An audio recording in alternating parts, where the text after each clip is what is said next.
Like, I don't know. The thing about the Aladdin games that was so freaky. There was a Sega Genesis, and then there was a Sega Saturn. I don't know why they went into like astrology when they did, but they did. And you know, with the Nintendo, like I don't know what they mean. Everybody said you had to blow into the carton for the Nintendo, but you didn't. Yeah, you did. Yeah, you had to. Or your game was. Yeah, you have an unlucky yeah, game. you did. You did for sure. You were taught to shake Polaroids, and that's where we're in. Oh, hi there. Welcome to It's a Long Story, a place where we roll dice, we tell stories, and we make magic, or talk about scary movies. Welcome. We are here with almost everybody from the Brasslight. Rachel is still sick, despite us telling her to stop it. But Rachel, I hope you feel better, real quick, but in the healthy, just heal it up, heal up, do it. Yes, we are here with the Brasslight. Everybody take a look at your camera, wave, and say howdy. Howdy. Hello. Howdy. Hello. Yeah, for those that have no idea what this is, fair. We are a D&D live stream that runs every Monday, Tuesday, Wednesday, Thursday, and Friday, having 5 parties living, existing, and breathing for those that do in the same homebrew world, the wonderful, beautiful world of Astera. So, if this is your first time watching, welcome. Have some cake wherever you can find cake. Before we begin tonight, just a quick reminder that we are going to be off from the 23rd to the 1st, as we're going to take a little holiday break for the DM to rejuvenate some creative juices. My wife already told me that I'm not allowed to talk about D&D for a week, which will, just straight up not happen. But yeah. So also just to there's some stuff that I'm trying to work on coming down the pipeline that I want to try to get a head start on it. So, but we will be back in the new year, hopefully starting January 1st. That's the plan. Also, if you're wanting to support the channel, the best way to do so is to like and subscribe where you are watching this, whether that is on YouTube or Twitch. Sorry, I'm just seeing the comments now. All right, Hannah. Yeah, please check it out wherever you're watching this, whether it's on Twitch or YouTube. You can also check out our Instagram and TikTok down below at It's a Long Story _TTRPG. And please, thank you for looking at it. And also, hit the like and the follow and the buttons. That always makes me smile and be happy. So, yeah, that's it. So before we begin tonight, would you need to get a recap of where we left off with the Brasslight? So Ryan, please take it away. All right. So we started off the session in the Brasslight. We kind of paired off into some separate rooms. So Timothy and Rasa kind of hopped into one. They chatted about the Brassborn in Whitewater and kind of what that means for Timothy. See if that is something he's afraid about or not. And then they kind of chatted about the Rustwater Accords. Rasa was a little honest that maybe he trusts Ophelia, maybe he doesn't, but he's willing to give her a try for right now. But then as the train moved on, they eventually passed the Cortana Ranch. There was kind of some chit-chat about what that means for each of us and how Timothy has kind of maybe moved on. But Rasa is looking for some justice. Lysandra spent her time doing some lunges. and some stretches in the hallway. She also checked on some kind of device in her pack and how it reacted with the ignite that she got from Blair. So we don't know what that is. But then she came in and she joined Rasa and Timothy for their fish or chicken dinner. Most people opted to skip the fish at Blair's advice, and revealed that Lysandra was running from two potential loves. Maybe that's why she's exploring the world, and Rasa was encouraging her not to waste time. So then there was also some back and forth between Rasa and Lysandra about the state that Rustwater is in, the loss of Cortana Ranch, and what does justice mean for the state that those two are in. And Lysandra maybe being willing to let Rasa have a little leeway for that justice. And so then in the other car, Blair and Jericho were initially had some conversation about Blair's brother, who she quickly silenced Jericho and then closed himself into the cart and talked a little bit about it and then promised to keep it a secret. And then they spent some time stripping apart an oven for parts, which Blair absolutely loves. Blair shared that she left her family about 11 years ago, and we find out that Jericho kind of came to Rustwater, found an abandoned shed, and then people started bringing horses there for him to take care of, and so that's where he found his little niche in Rustwater. But then all those kind of conversations came to a halt as there was a boulder on the tracks. Blair tried to look out the window to see what was going on, got shot at, and then combat ensued. Timothy and Lysandra spent some time guarding Shaw, who was tied up in one of the rooms. Rasa revealed to be an angel of some kind, not liking being hunted, and surprising some of the snipers that were up on the ridge. Blair managed to pull one of them off the cliff to his death. One of them ran away, and then one of them ended up being Alden Harrow. We exchanged some deadly blows, ultimately dropping Rasa unconscious. Lysandra had to burst out the window and keep him from dying, where they exchanged some memories of the past.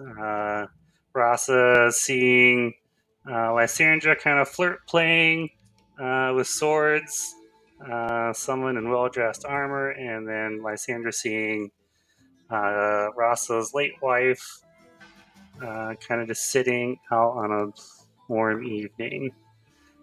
Jericho spent some time being invisible. After Shaw tried to escape, he casted Hold Person on him, and Octavius and Shaw were able to be returned back to the train as Timothy, Cody, and Blair got the boulder off the tracks, and the train started up, heading on its way back to Rustwater. Beautiful. Where we are.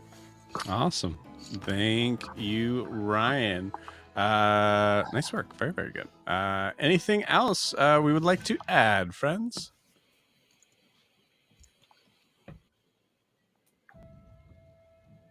All right. Sounds like it was perfect. Okay. Cool.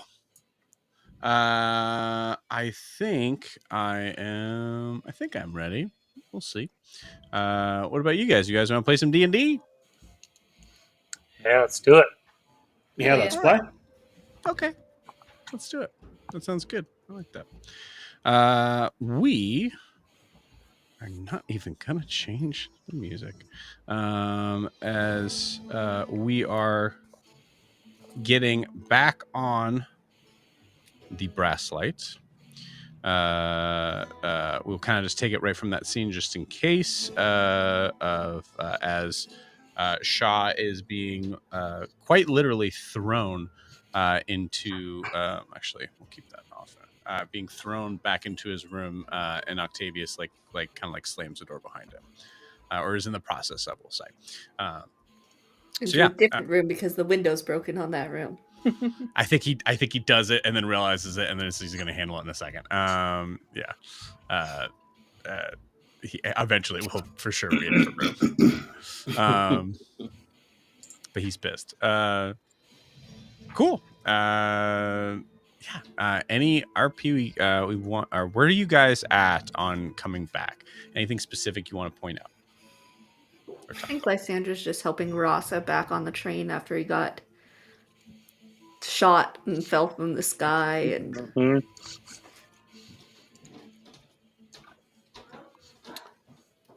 yeah, makes sense. I mean, I'm assuming we would all kind of come back together into at least close proximity to one another. Is that? Yeah, eventually. So this is Okay. You see Blair coming out of the car opens and she has a pair of pliers trying to get one of the bullets out of her arm. Nice. But it's not going that well. Timothy's actually going to come up to Blair and Blair, can I help you with that? You seem to get shot a lot. I know. I've been shot. It's been 2 fucking days and I've been shot 7 fucking times. Yeah, that's you shouldn't get shot that much. And he's going to take the pliers and try to very gingerly get that out of you. You got it. So Jericho, looks like everybody's starting to kind of come back. I'm just gonna. I'm walking up. I was going to check on Blair first, I reckon, because that's who I left. Okay. When we were starting this, but seeing Timothy, and then more than anything, seeing Blair just cursing up a storm. I'm just gonna I'm gonna get in your eye line and just go, and then walk away quietly. I guess. It's gonna be Jericho, are you okay? You didn't get injured, did you? No, Mr. Timothy. I was no, I stayed out of the fray pretty well. I am perfectly fine. Are you okay? I lost my coffee, but I'm fine. I will go get you some coffee. I will be right back. Oh, that's Mr. so kind Timothy. of you. That's very nice. I can go handle that. Rasa definitely has some explaining to do. Dragging Rasa in. If anybody needs healing, can we get inside to do that there? Who all just show up out of character? Did everybody see Rasa transform? Lysandra's the only one. Lysandra and Ophelia are the only ones who didn't the see only it. two. I saw him Okay. Because as soon as I got out of the train on the left-hand side, I looked to my left. And we said the question was who didn't see. So it looks like Timothy, Rasa, and Blair all saw. And then at the same time, the wings are spectral too, right? They're not curled up around Rasa. I just want to make sure I'm getting a good picture. I think there's 2 questions there. What did Rasa's wings look like specifically? And then I assume they're not there anymore. Yeah, I think they would just be traditional, white, maybe gold tinted angel wings and sort of translucent. And then it didn't say specifically, but I would assuming as soon as I went unconscious, they would go away. Yeah, that makes sense. Okay, cool. So you don't see them now, as Lysandra, you're kind of just pulling him into a sort of safer spot. I think at this moment there is a like right in front of you, Octavius, like is when Octavius like kind of like has Shaw by the back of the neck, surprisingly like strong, pulling him out of the door and just yelling obscenities as he throws him into the second room that doesn't have a window that's broken. So it just happens right in front of you as you're pulling Rasa in. Yeah, you guys are all on the train. I'd say you do see, obviously feel free to have the conversations, but you do see the Silas and Cody 1 and Cody 2 like working, like kind of like running back through to immediately get this train started back up. Okay. Yeah. So Mr. Rasa, I wasn't aware that you were of the bird folk. Lysander looks very confused. Oh yeah, that what's your deal with that anyway? Jericho, did you hit your head? Do you need to be healed? No, I'm perfectly fine, Miss Lysander. Did you not see Rasa flying 78 feet off the ground just now? I'm gonna say Ophelia comes in at this moment right now, just like basically. Okay, well, looks like. Thank you, Silas. Silas said that they're gonna start the train again soon. What are we talking about with Rasa? You guys okay? And I assume you're just catching her up in the conversation. No, I did not. Yeah. He was unconscious on the ground. He was shot. Did you not see that? Yeah, I was kind of right there. He got shot and fell from the sky. And then hit his head. And I apologize, Mr. Ross. I feel like we're talking about you like you're not here right now, but I apologize. I didn't mean to offend or anything like that. I'm still alive. You haven't got rid of me yet. Sir, I was not trying to get rid of you in any way, shape, or form. Yeah.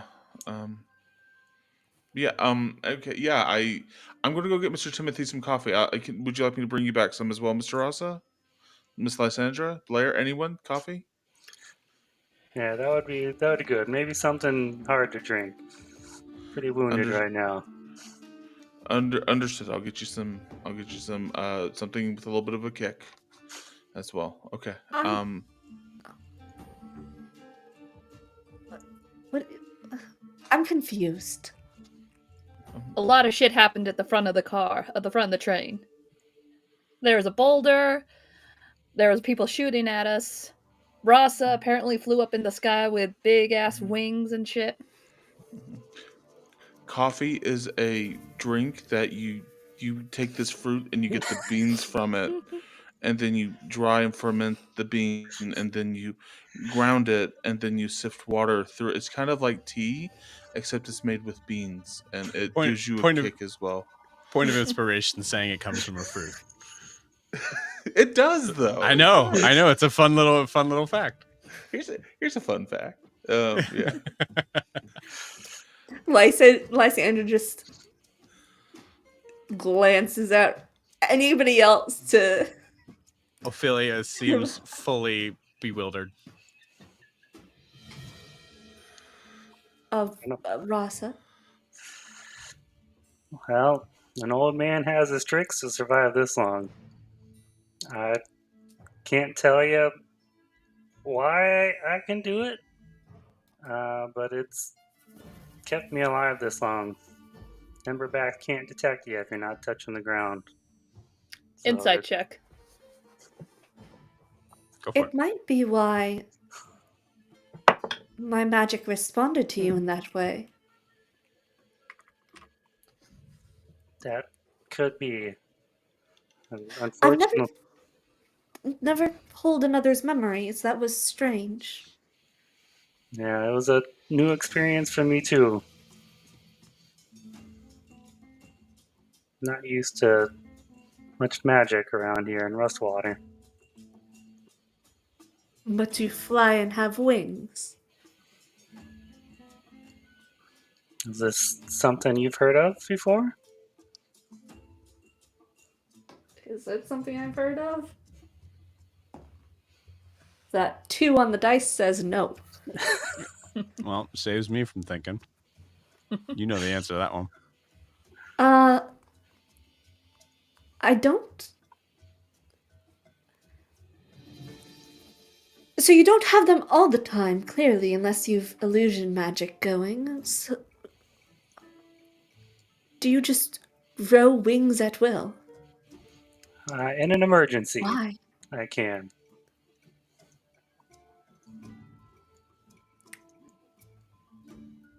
Huh. I have not heard of that, but I mean, perhaps there has to be people who know about it. I mean, I tried to keep it quiet. It's been a key to my success in surviving. Timothy, when you say you've been keeping it quiet, Timothy chuckles and just kind of walks away. Where?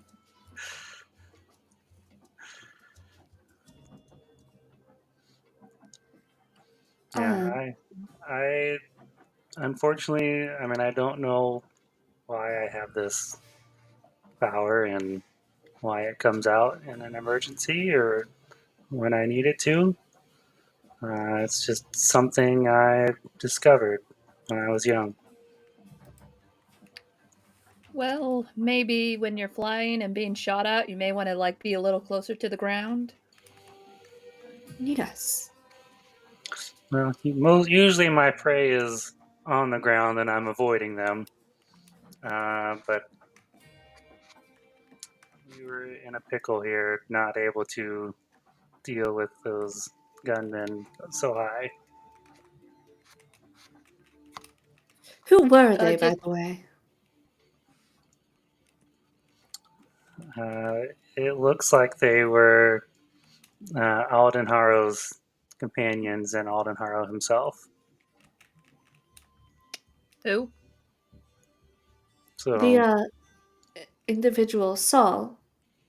Mm. I guess he yes, came back for his man. yes, he looks like he wanted to save him, but we were able to stop him.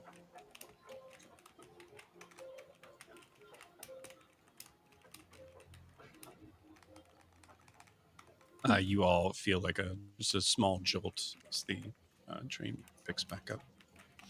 Finally. You know, this is the second time I've walked into the engine room and no one's fucking there.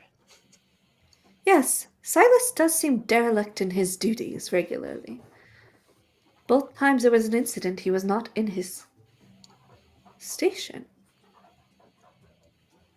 I hate to say it, but I said it before.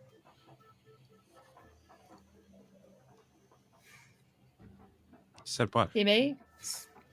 What? Yeah. I'm being Ophelia there because the comic Yeah. beat is to say what, Yeah. What? but also I What? really don't know. That maybe he's involved in this whole train bullshit. By the way, Joe, I've been imagining that I've been gone this whole time, so just let me know when you feel like it'd be appropriate for me to come back with drinks. Okay. And what kind of drinks you let me know. Do What you ki- and what think? kind of drinks? Do you think Ophelia, like you would clue in Ophelia on everything? If Talking to she me? went to go find you, yes, Jericho. Do I feel like define everything? You mean everything that just happened with Rasa? Yeah, I would say so that in regards to the situation that happened today. Yeah. This most recent situation. I assume she was in the room as I was talking to Lysandra and starting some of this conversation. I think So. I don't think I would have hidden it. Yeah. Okay. Well, I guess the reason I was asking because I would say that that's just the time that she would have been gone here. She's probably helping you get coffee. So we'll say she goes to help you get coffee anyways. Either way. So Okay. yeah, I mean, I'd say just to make you it easier, can. I can. Let's see, actually. Ooh. Okay, not yet, apparently. What were you gonna say, Matt? I was gonna say, if it makes it easier, because I don't want Rachel to, be out of the loop. Jericho would probably keep Ophelia in the know, I guess, talking Cool. about whatever. Yeah, it makes sense. Cool. So you are not back just yet, according to the nat 1 I just rolled. There's a line at the coffee counter. Yeah, I'm trying to think in my head what could possibly have been going on, but we'll find out. So Jericho got to where the coffee is, but there was no grinder, so he's had to improvise with a bottom of a wine cup and a big bowl. He's just grinding the beans down with a makeshift mortar and pestle. right. And the cart is definitely in the passenger train with all the other passengers who's just watching you, just looking up at everybody. Yeah, mastered of the awkward moment, Jericho. Yes, that's good. Yes. Do I know which memory Rasa saw? That's a good question. I like that. Because I did comment your wife was beautiful, so he knows I saw something about his wife. Yeah. But I don't know if I would know which memory he saw. I would say yes. I'd say because of the connection you guys have, yes, you would know what was being seen.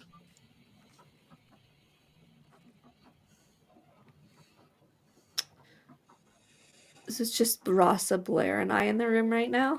Because Timothy walked away. I think so. Timothy, where are you going?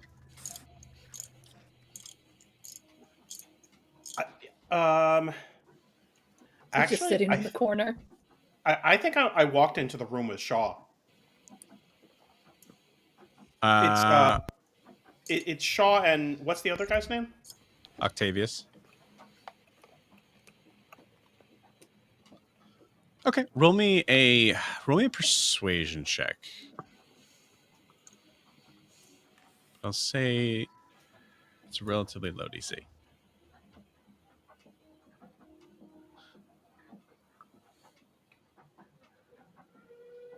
You're muted.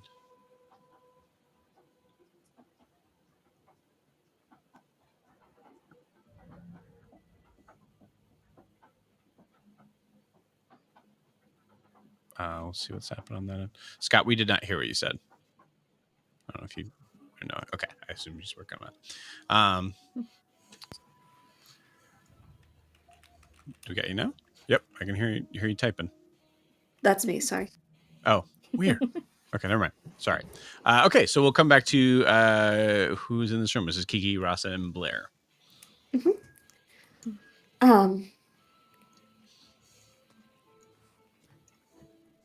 Rasa, I know you saw something earlier, and I saw a memory of yours too. It was strange because that's kind of how my people dream, but I've never had it with a living person's memories. You have these kind of dreams often? Technically, I don't dream. When I sleep, I see the memories of one of my ancestors. In this instance, it was one of your own memories. Yes. With someone living. Blair's just doing. You saw each other's memories? Briefly, yes, when I healed him. Yeah, that's Angela's flirting. I think she blushes. She goes beet red. Absolutely beet red. Rasa, you're laughing a little bit, and then there's a moment where you really feel the pain of being shot. Oh, so you got a little sweetheart back home. Huh. She's got two sweethearts back at home. What? Two sweethearts? She's turning red. Well, aren't you a popular lady? It's complicated. It kind of sounds that way. You saw The one you saw gave me this, she says, holding the white scarf that she's wearing. His name's Quinn. We've been friends practically our whole lives. But he's not my betrothed. So that's where the complication lies. Are you being obligated to marry another? Yes? Do you even like your betrothed at all? Unfortunately, yes. Can't That's you have where the both? other Jericho, you come back right now. she goes. It's like she goes a shade redder than possible. Than you thought Because you know in possible. Nexus you can have multiple partners and it's not that big a Both. deal. Yeah, as long as they're both okay with it. I think Lysandra blue screens as she thinks about both. Yeah. She's just like blue screening, staring at you. You're kind of Jericho. I think you're really worried because Lysandra looks to be coming down with something fierce.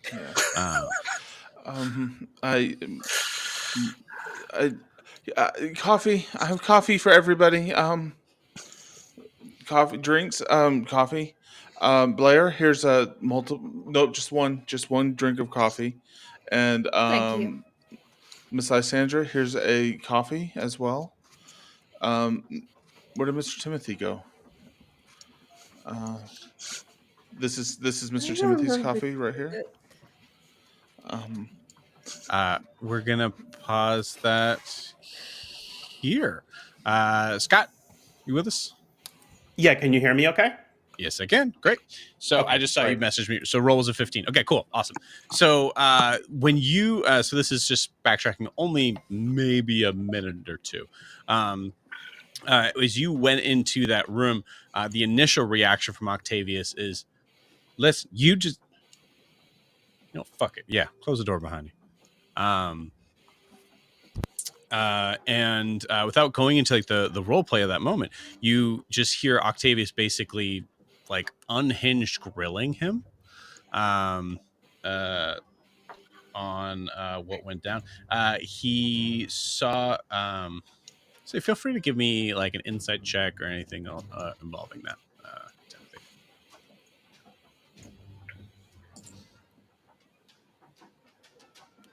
That's a 19. 19. Okay, cool.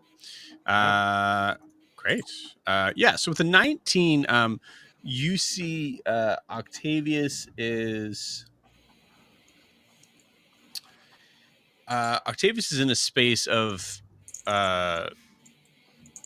borderline unhinged. He is he's making sense. He's asking like the correct questions, but you can see he's very much white knuckling right now, from just keeping to just like strike this prisoner.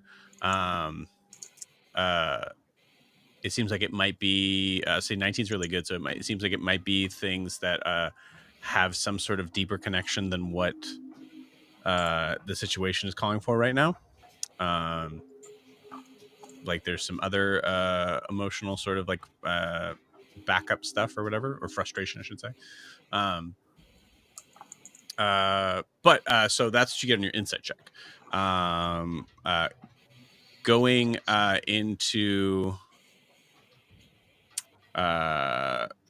into the conversation, let's say he's going to roll an intimidation check unless you want to. So one of you is giving help to the other. He has a +4.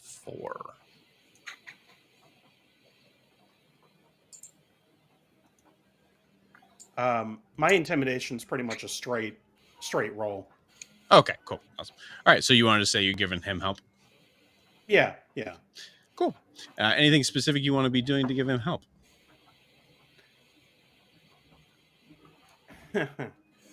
I'm sorry. What is he trying to do at this moment that I'm helping him with? He is basically trying to get as much information as possible on what Shaw knew. Shaw clearly knew something. He knew where to go towards the gun. Okay. He knew what the plan was, that sort of thing. So I think as I walk in, I pull the large blacksmith hammer out of my belt, and I look at Octavius. I say, if we don't want him to walk very far, I can just hobble him right now and take out his knees. Yeah, that sounds like, actually, you know what? No, you're right. That sounds like a really great idea. And that's when Shaw breaks. As that was a 18. Where you hear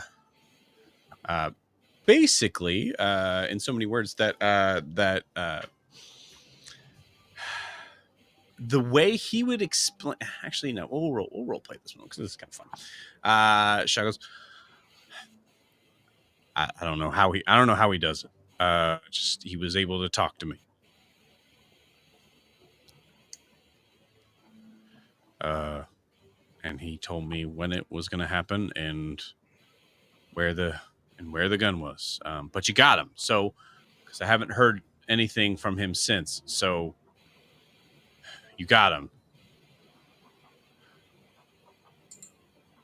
That's all I know. Why does he want you? Because, actually, Timothy, roll me a perception check.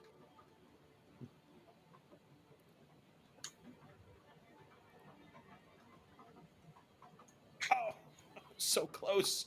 It was on the 19, and then it flipped over. That's a 5. 5 total. Okay. Yep, 5 total. All right. Oh, you know what? I'll say I will say you have advantage because what's going to come up. All right, hold on 1 second. We're going to try again. That's a 13. Cool. 13 is enough. As he says, we have history together. It is then that you notice his sleeves are rolled up, and as he is rubbing his hands, you notice there is a little tail of a scorpion on his wrist coming up. Okay. I'm going to look at Octavius and say, if you want, why don't you take a breather for a little bit? I'll watch the prisoner.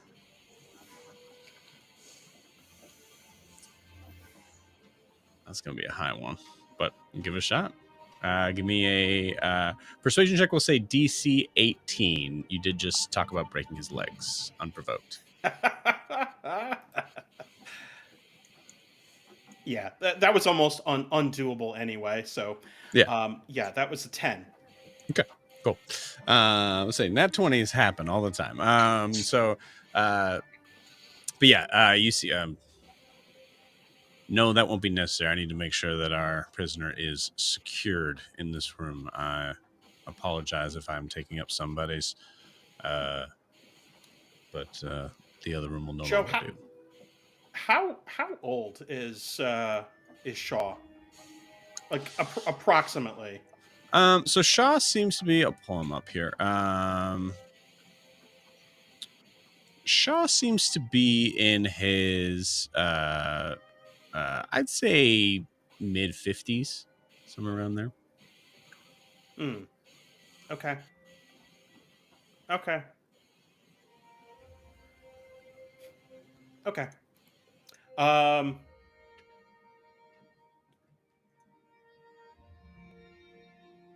think Timothy will actually walk back into the room with the rest of the group there. Walk right up to Rasa. Is Rasa's conscious? Is he sitting? Is he standing? I would imagine I'd be sitting, half laying down, slumped. Makes sense. I think Timothy walks up to Rasa.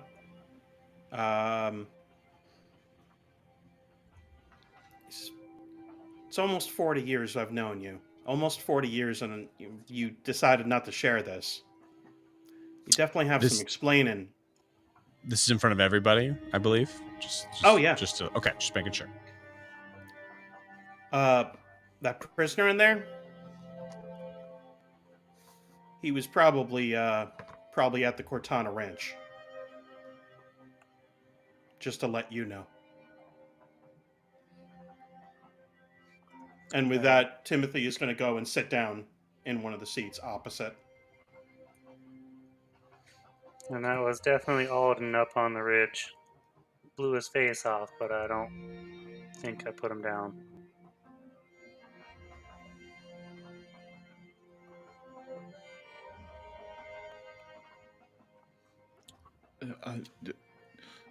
What is the what is the significance of this ridge? Are we going there now, or Jericho's kind of like looking at, I think, Lysandra in this, but talking loud enough for Yeah, I Timothy think- and Rasa to hear. Sorry. I think she's looking confused between the two as well. Yeah. Timothy and I have a history with the Harrow family.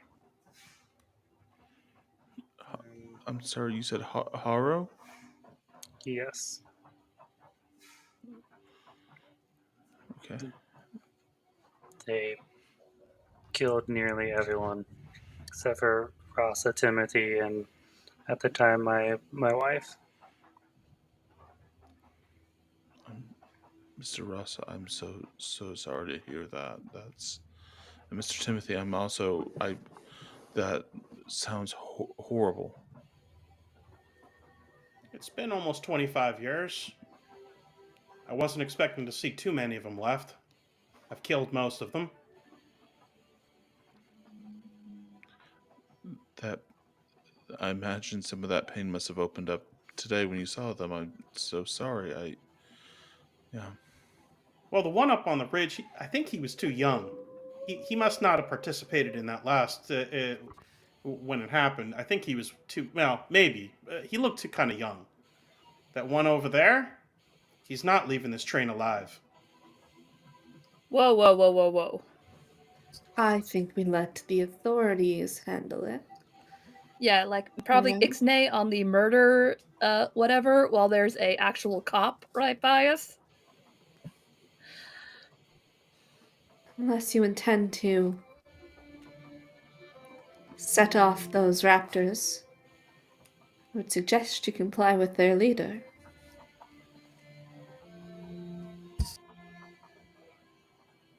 Timothy just looks at Rasa. Yeah, we'll figure something out, Timothy.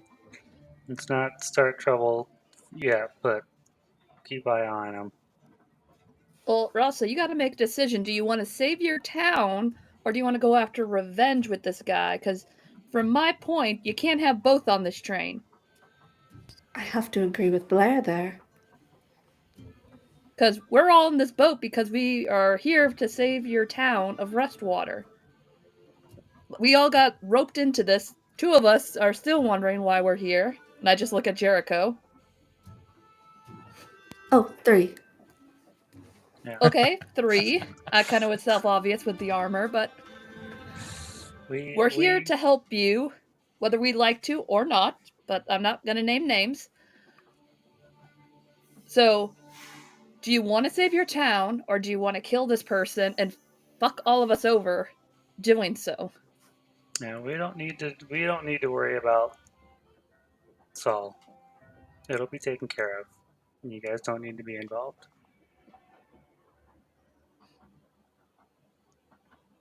That doesn't answer the question. That's the response you get for now.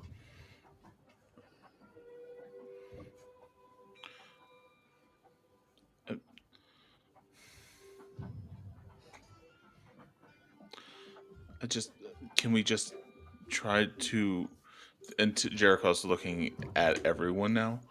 Can we just try to, no matter what, can we just try to be safer, I think, in general, from now on? I think this is the second fight we've had in 6 hours or so, and Blair's been shot like 3 times.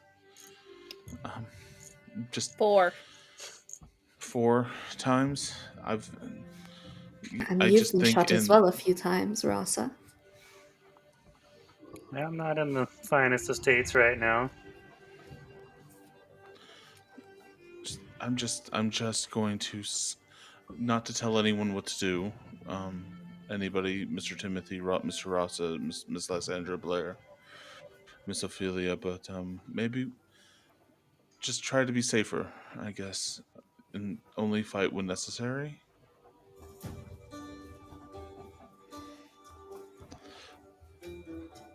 The awkward quiet right here makes me feel like that's going to be very difficult for some folks, and No, I absolutely agree.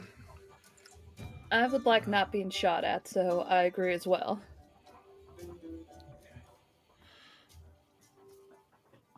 Can I throw an insight check on Timothy right now just to see what Timothy's like responses to this? Yeah. Is that possible? I'll Is say, that okay? I will say yes. I will say you have disadvantage for a couple reasons. Yeah, that's fine. Joe, I'd live my life at disadvantage. It's fine. All right. First one's a 17. Good start. Okay, so that's a 10 plus 2, 12. Cool. Okay, cool. So the reason it'd be difficult, obviously, Timothy, feel free to roll deception. But the reason I think it would be difficult, partially, is because the door is opening right now in that second room. So, That's in gotcha. nat 1. Nat 1? Okay. Yep. Perfect. You get disadvantage on this too, Timothy. Yeah. I'm sorry. Too many people are talking. What'd you say? I was just joking that you get disadvantage too, but you never mind. And that was your disadvantage. Yeah, no, I think yeah, the door is opening right now, but I would say in this split second moment, Jericho, you have spent some time around Timothy, even with him being a Brassborn and not really. I think you were probably able to read what his current emotional state is because of like lack of things, maybe, but I don't know. What is Timothy's? What is going through Timothy's mind? What's the emotional state? I assume that's what you were trying to figure out, Jericho. I mean, I can give you specifics if that's helpful, but yeah. I just want to. I guess what I want to know is just how bloodthirsty Timothy actually is, and how close to irrational bloodlust is he at? Sure. So you make that thing as he's sniffing a thing of coffee. Yeah. Yeah. So okay. Actually, let me kind of play this out. Please. I think he's kind of sipping the coffee, and he looks at Jericho and he says, "Thank you, Jericho. You know, maybe I owe you a little story.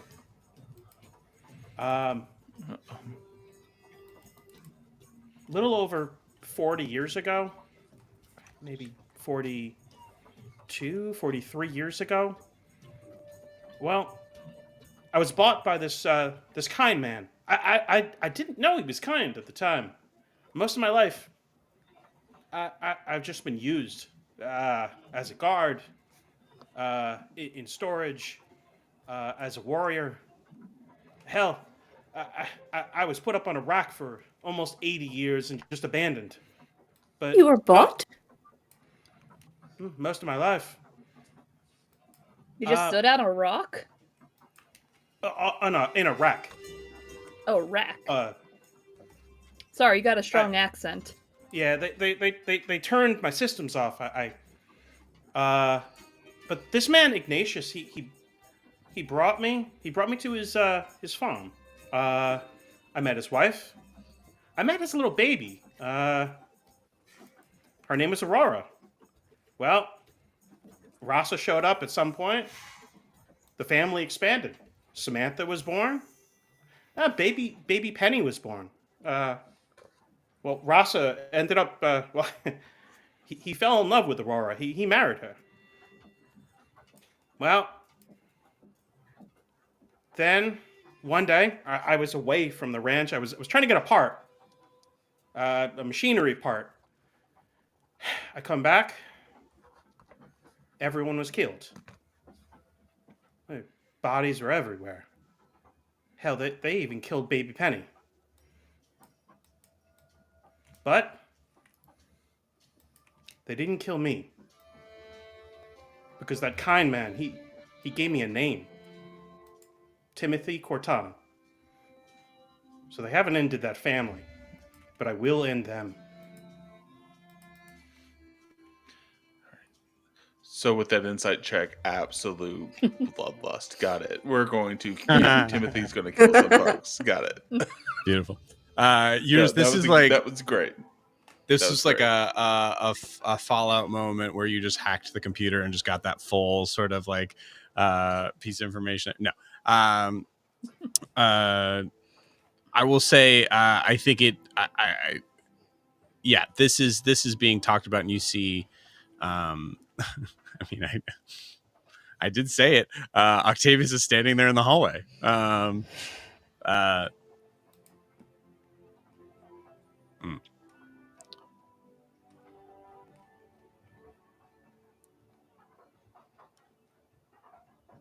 Well, we'll put a pin in that for now.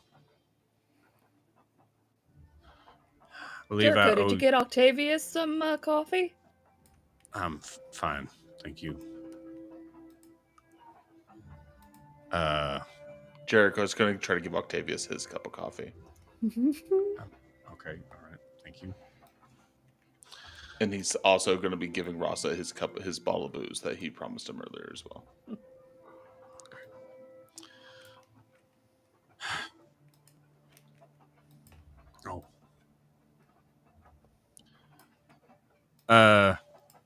So I believe I and the security of the Brasslight, whatever we could call it at the moment, owe you a sincere apology.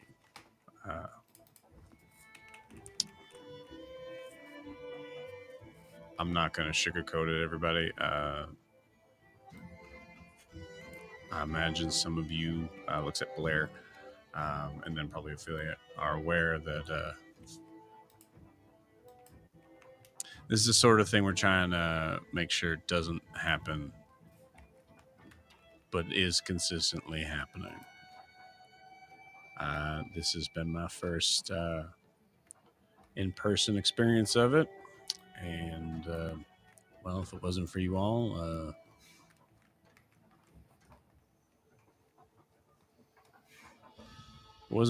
there's a good chance that there might have been not much evidence left for the Raptors to sort out. So, I'm in your debt. Thank you. It is of little payment, but when we do get to Whitewater, assuming that we make it there in one piece,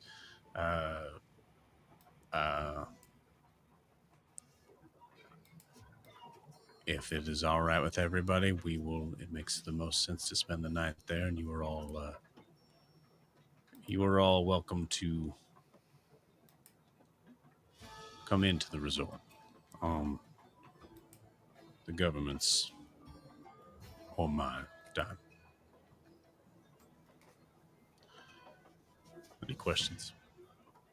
What are you apologizing for? What is it you're trying to stop? The attacks on the train? Why are they doing this?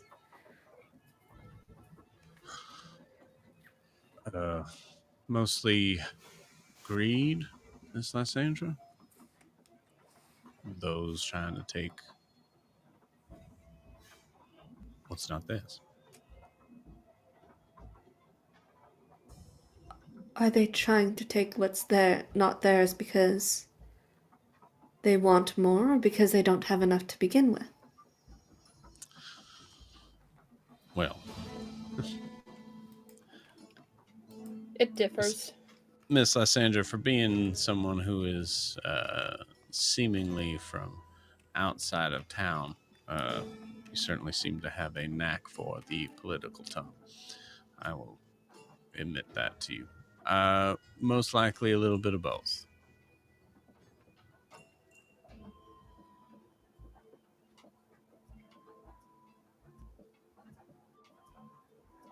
But I'm apologizing for the lack of security on this particular trip.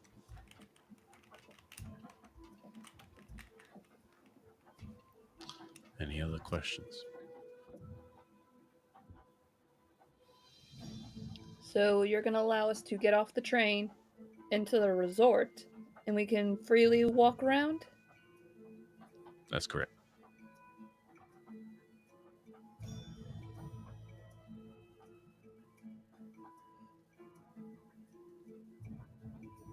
Is there's something special? I'm not sure why this is different than us walking around Rustwater or Nexus or somewhere. Okay. Well, I can't promise that we'd be able to give you all a shot at going down in the well. That even might be a little bit above even what I could afford. But the inventor is a good friend of mine. Inventor? Yours just like... Yes. I know this isn't just a Feracia thing. You guys know what Whitewater Sanctuary is about, of course, right? Yes, absolutely. Everybody looks and like saying it. Right. Does Blair know? Blair, roll me a history check. Let's say anybody can roll me a history check. I'd say except for Lysandra. Okay, that's pretty good. With plus 15. 15? Nice. Okay. I rolled a 19. Okay. Noted. Ryan cannot hear you at the moment. But we'll assume it's not above a 19. Okay, cool. So with a 15, Timothy, do you want to roll? This actually might be something you would be possibly interested in.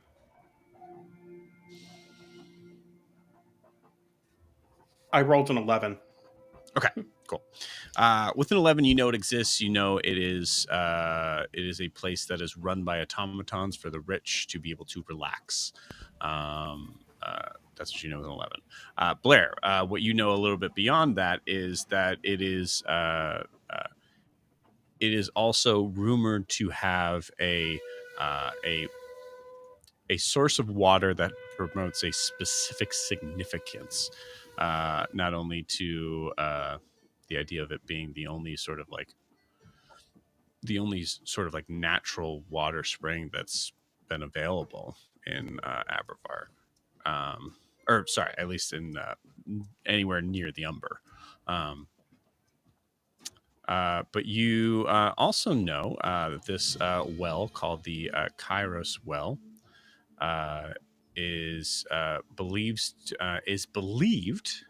to have to possess healing properties, like a lot of spa places would, but also specifically fate altering properties, having stories of figures that have come there down on their luck or been cursed in some way, possessed, any sort of like a number of like types of things that have come back and have had their luck change for the better. I think Blair, given what I know about your personality, I think you kind of like just assumed that was all bunk. Yeah, it's like, I don't care about the fairy tales, but is there a workshop? Mm-hmm. Yeah. The interesting thing, and I think the point that kind of comes up to this in the questioning of it is the inventor.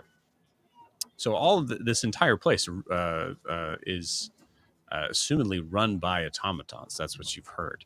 But there is a human inventor. You do not know their name, anything about them at all. They have lived in complete seclusion for probably about maybe 15 years, roundabout. Yeah. Jericho.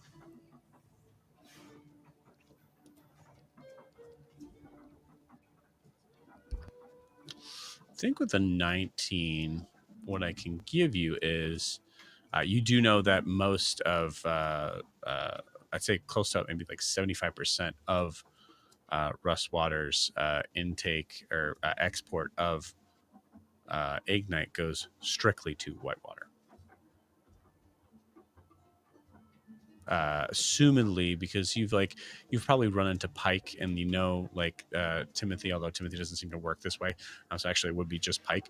That Brassborn seem to run off of many different types of fuel sources, but most powerfully or cleanest is Ignite. Although you've never seen Timothy need it. Interesting. So going through Jericho's head right now is that we are going to just an absolute bomb of a place. Like, it's a place that can erupt in an explosion at any time. Like, that's his first thought is like, he's saying spa, and I'm hearing just explosions in the back of my mind. Bomb, like bomb. Yeah, 100%. So that's interesting. So I think we'll say, because he really doesn't necessarily care how much everybody knows. I think he would just continue. Whitewater's like a desert spa for the uppity. I mean, it's nice. It's just all the really the people of the movers and shakers tend to vacation there, but it's very expensive. Dancers of some kind? Sarah first, and then Lysandra. I have no idea. Yeah. Blair looks at Lysandra, knowing she probably doesn't know anything. It's a bunch of rich people that are paying a lot of money to take a dip in a well because supposedly there's a mumbo jumbo about fate-altering waters or healing. Well, hold on, time out. Wait a minute. I just want to know what you said, because Lysandra said something at the same time. So what was the? So you were getting into that? Yeah. Okay, perfect. Lysandra, what did you say? Oh, he said movers and shakers. So she said, "Are they dancers of some kind?" Beautiful. There it is. Okay, cool. I'm glad I did that in that order. Crap. Blair, please continue. I want to say it happened at the exact same time. Yeah, it absolutely did. Well, I mean, yes, sure, magic, water that's not strange. It's just you clearly don't value it here.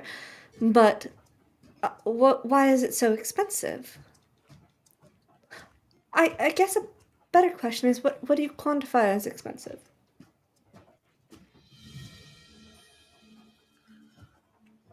When you say expensive, how much does it cost? I'm just trying to gauge your... Sure. Yeah.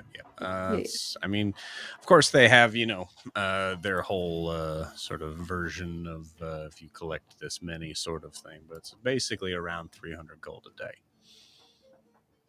just to get in. Why? If you have these magical waters, why not share it with your people? Why? You know what I do? It is a better conversation what I've been having in there, but I'm not really here for to give like an economics lesson, Miss Lysandra. Perhaps anyways, we're going there. I don't mean to be. Is that enough? Are we happy? You said we might Joe, I'm sorry. This is Octavius or this is Silas? This is Octavius. Octavius. Okay. You said we might be able to take a dip in the waters if... I have no idea. I mean, if you can behave yourself, we'll see what Halise says. But okay. Thank you.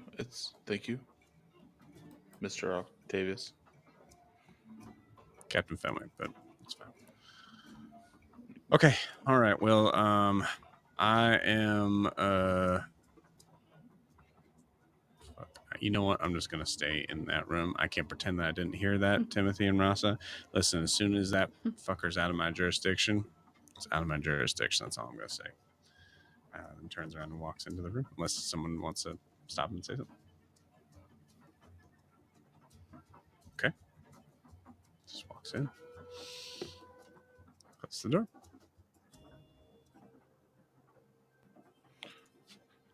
So has anyone here actually been to a spa before? And or second question, At does least anyone know weekly. what you Did you do? not do that for your own personal hygiene? It keeps your skin healthy, your hair shiny. Do you not do that? Do you not? How often do you people bathe? I hose myself off once a week when I fill up the horse trough again.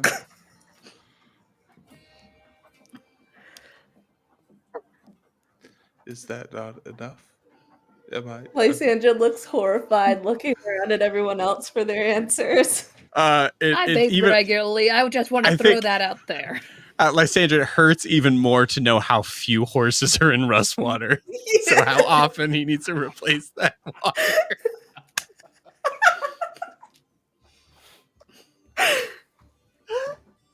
Like, there are public baths in Nexus that we all go to. Oh shit! Yeah, resources are scarce. Can't waste it like that. That's a fair point. I shouldn't have assumed. I'm sorry.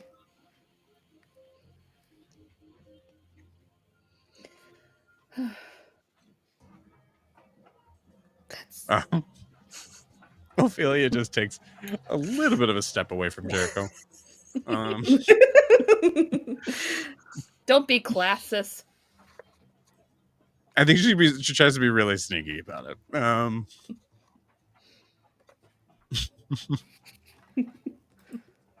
Okay. So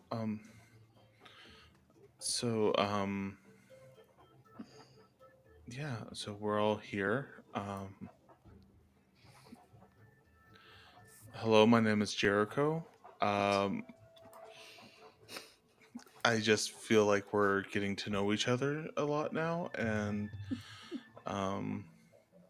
yeah, I just felt like reintroducing myself in this moment. I don't know if that makes any sense. I just feel like I've been learning a lot from y'all. I'm not really happy about going to the spa, but I think it's going to be fun. I don't know, trying to start conversations with y'all now. Interesting sort of point of perspective. I would say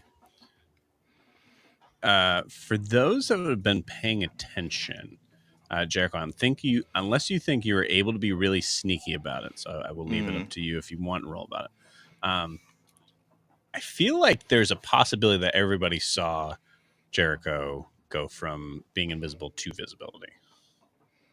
I think there's plenty of opportunities that people saw me using magic. Absolutely. Yeah. In any way, shape, or form. Yeah. Cool. Definitely invisible to invisible. You got it. Well, I mean, Lysandra saw me straight up go invisible, I think. Right. I actually, oddly enough, I it's think less Lysandra strange for me to see magic. it would be much less strange. Yeah. Yeah. So we'll say for simplicity's sake, we'll say Rasa, Blair, and Timothy, this is the first time that you saw it. Or you weren't entirely sure, and now you're entirely sure you saw it.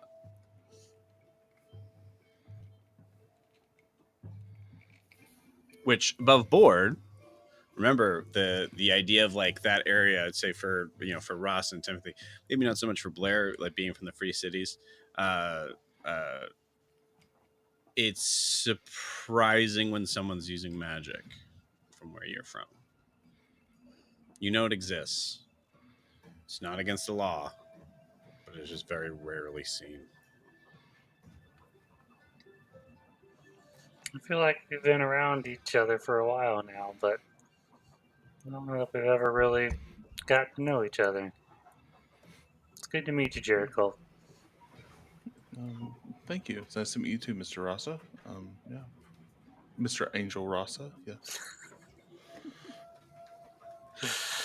And Mr. Timothy Cortana. as well, or Mr. Cortana now, I will say. Okay, I'm Yeah. going to. So, Mr. Jericho, please forgive me. Have you always had some special abilities?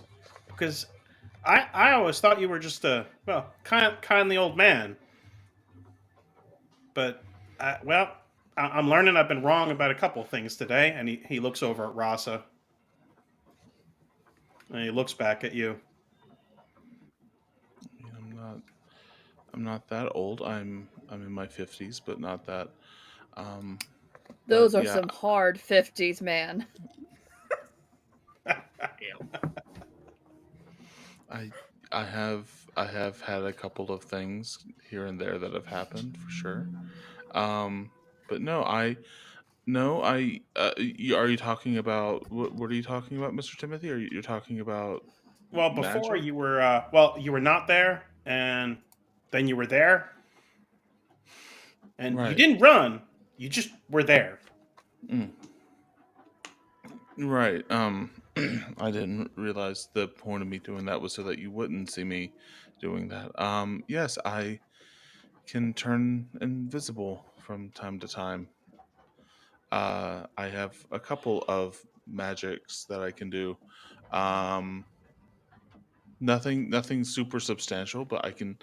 Uh, yes, I haven't always had it. I just sort of, after time, woke up and found that I could do these things. I can turn invisible, which I can only do a couple of times a day, and then I can. And he's going to like reach his hand out. There's a coffee table on the I'm assuming the table. Yeah. Um, I can also do this as well, and like I can use Mage Hand to lift up the coffee cup. I can do this as well, where I lift that up, um, and I can also, I can just do some of this and that. Nothing too major, I guess you could say. I just, I use it mostly for petting the horses and helping out with chores and the such, and then of course for safety's sake, gunfights. It tends to be beneficial to not be seen. Joe, is there I can see something that. I can roll having studied with a bunch of different groups? Because he said he just woke up with it one day, and that's not typically how it happens, but there can be some ways. Can I roll to try to Right. figure out what kind of a magic person is he? Yeah, Uh, absolutely. while There'd be a while she's different sort of rolling, voice for it, but yeah. Mhm.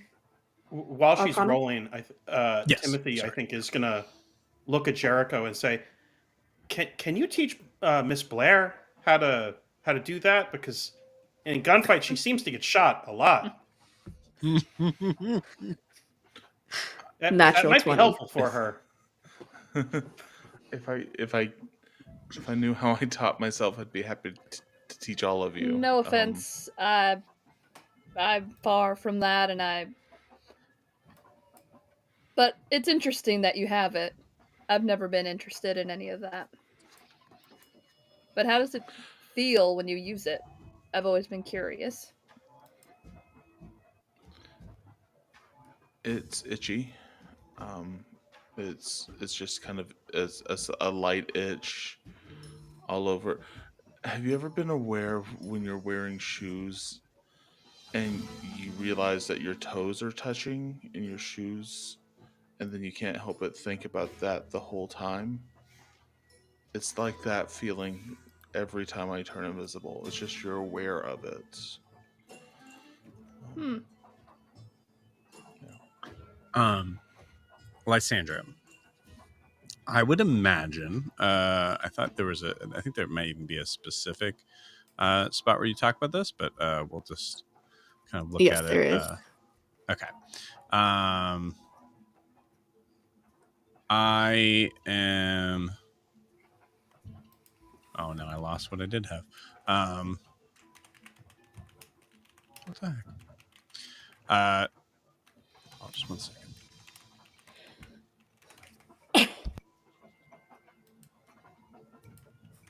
There we go. I would imagine that that you would probably yeah, okay, cool, that's okay, we're on the same page. I'd say like you would know from the certain sort of sect of where the Knight Demont has your places of like keeping records, but also like focusing on the like scholastic sort of like learning of your culture, but also like the magic that's surrounding it. You have heard of um, people that have assigned themselves to a higher patron in focusing specific on that. You also know, I mean, the other sort of side of the coin of this is that you also know that there are like what would be equivalent of sorcerers as well, that are in the heading of the amount of knowledge that's needed to be gained to be able to get the powers. Uh, uh, Sorcerer is the most annoying one, and then it kind of just goes down the list there. Where Paladin's kind of somewhere in the middle for sure. Um, but yeah, You Nat 20, you definitely like catch Jericho as like someone like this. But a small thing that I would say, because you roll a nat 20, so I'm trying to give you as much as possible. You do find it interesting that they would pledge themselves to something of that higher power. You said you just woke up with this power one day? More or less. And you Kinda- can't recall a time before that you had it? No. It just sort of started a few years ago, and it's been slowly getting stronger with time. But And you're not. you know, I don't know how to ask this in a way that doesn't sound offensive, but you're not learned? You didn't pick this up in books or through study? I can read, but I did not. No, I don't know this. I've never studied magics or any sort of magic education. I've never have. I really have not been around that many. Where I come from, magic is more available, but it's not something that I ever really delved into or was around. Then how do you know how to use spells, or what do you want with the magic? It's just sort of happens. It's sort of like know to how do you know how to leap up a curb or climb a stair? It's just sort of intuitive, I guess. Jericho, do you remember what much of what happened prior to you gaining this magic?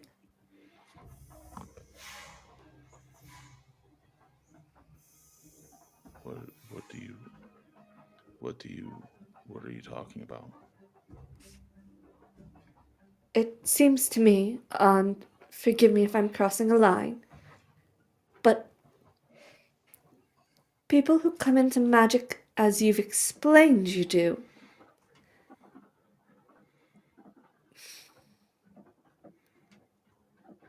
there is often a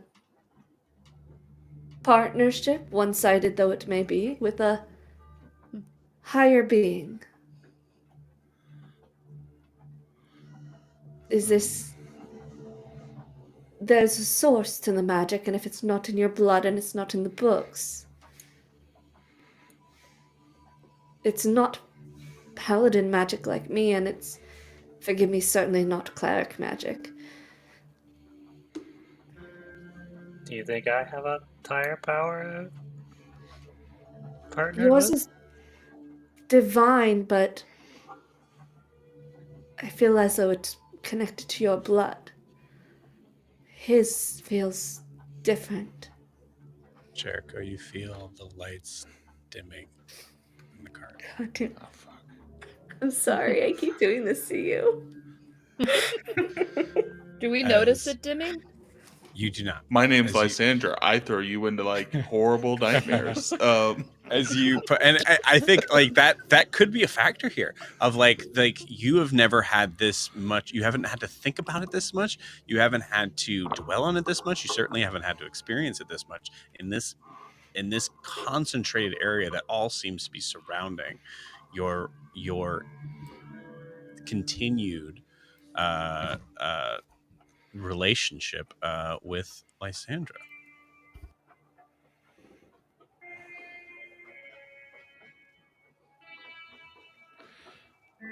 No, I've never. I remember it all, but can't say the moment exactly where I got my magic from those instances.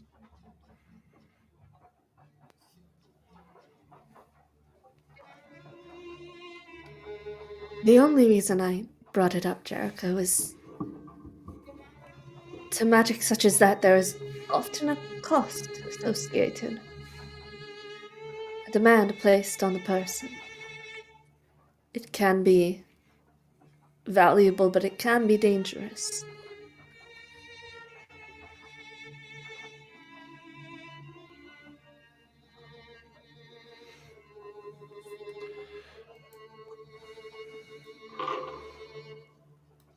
I don't like that. Oh no.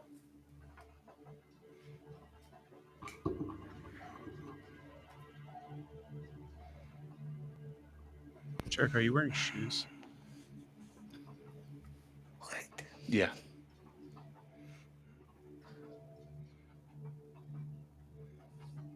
Just now Yeah, noticing- I'm still wearing shoes, yeah. Just now noticing how uncomfortable the leftover sand that seems to have gotten into your shoes feel.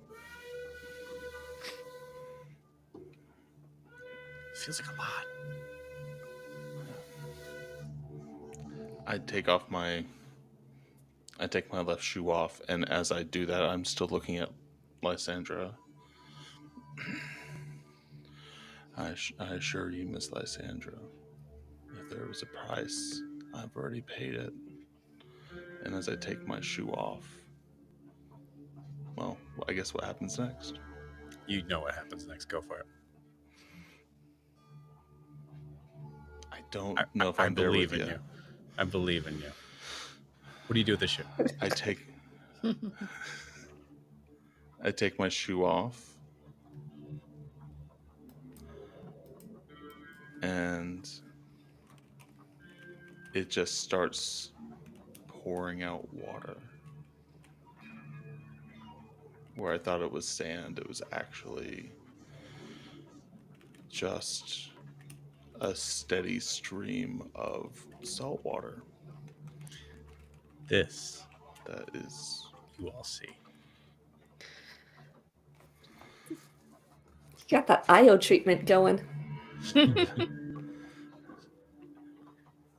Blair keeps just coming immediately stands out. up and is backing away. I'm going to keep adding some twisty spins to it, Joe. As it keeps coming out, the smell of salt fills your lungs, each and every one of you, as it pours out and pours out. And then slowly but surely, that smell of salt turns to iron as the salt water turns to blood and slowly fills the bottom of the train car. As one of you is about to say something,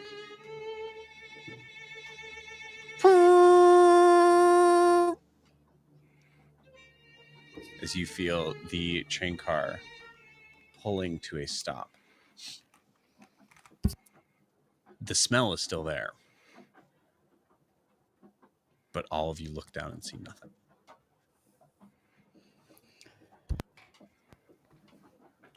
appears I may have been right.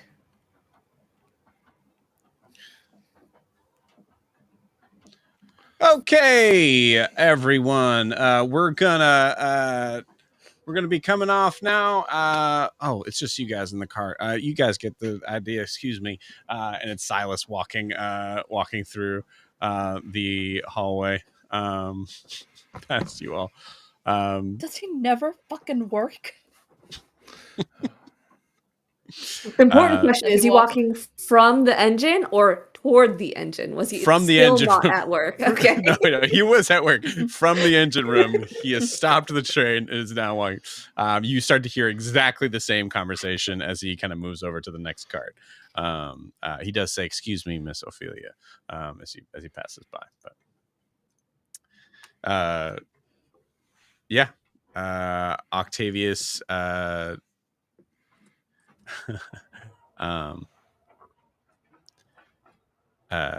Octavius kind of comes out. We here? Yeah. Looks like we're here.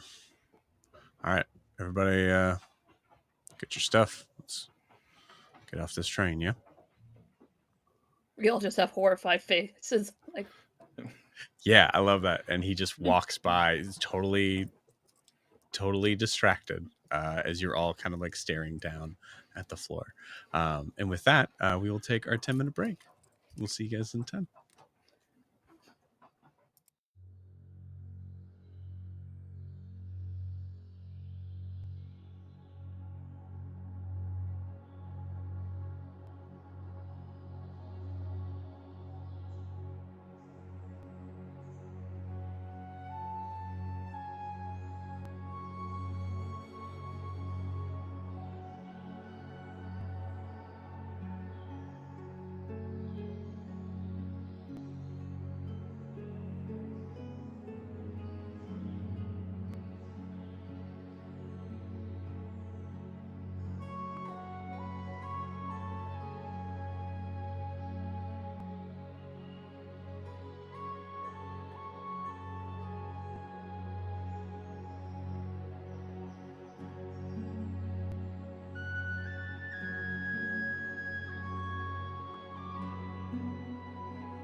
We're gonna have to have scam. Hi, everybody. Welcome back.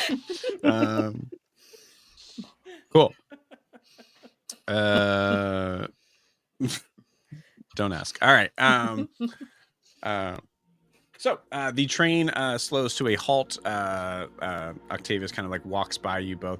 I don't know if there is a continuation of that scene, because I think it'd be really funny that like everybody just has to deal with that in their own way. So we'll try that. Let's go that way. So we just cut to everybody being on this platform. You hear this kind of like distant, very like soothing sort of music. For some reason, you feel like you're able to hear like this babbling brook, and you're not entirely sure where there's water. But you're also hearing like it's also probably very much drowned out by the massive sounds of the steam engine kind of like powering down. But you I say like everybody give me a perception check as you guys exit off of the Brasslight. 17. 17, nice. 1. God. Yeah, five for me. Dirty nat 20. That one, dirty 20. They're just staring like what you just saw. Yeah. Well, I'll say, yeah. You guys are kind of like staring into nothingness. I think Timothy's trying to kind of like maybe a little bit blinded about information right now and how difficult it's going to be to handle. But for those that rolled, anyone who rolled above a 15, you see a couple things. You see that there is a very large gate that actually would be extended far away. There is actually this big, like kind of like open. Apologies. Let me just pull back a little bit. You would see that the like port going into this actually has this very like very well carved granite stone perfectly sort of cylindrical tunnel. Very modern looking. But you see that there is a massive opening on the left side of the train, or the train station. This massive opening that's about maybe 30 by 30 foot wide, 40 foot tall, like semicircle sort of like opening, with a sign just below it that says in very like script lettering, Whitewater Sanctuary. There is a deep red mountain path that seems to kind of extend a little bit further down, seemingly probably designed that way so that you're able to see just over the top. You can see that there is this large gate further down, and then just beyond that, you can see it'd be a little bit clearer when you come up, but you'll see this very sort of very relaxing looking, very modernistic type of resort in the in the far background that looks has this like very much like an oasis sort of feel to it. It looks like this.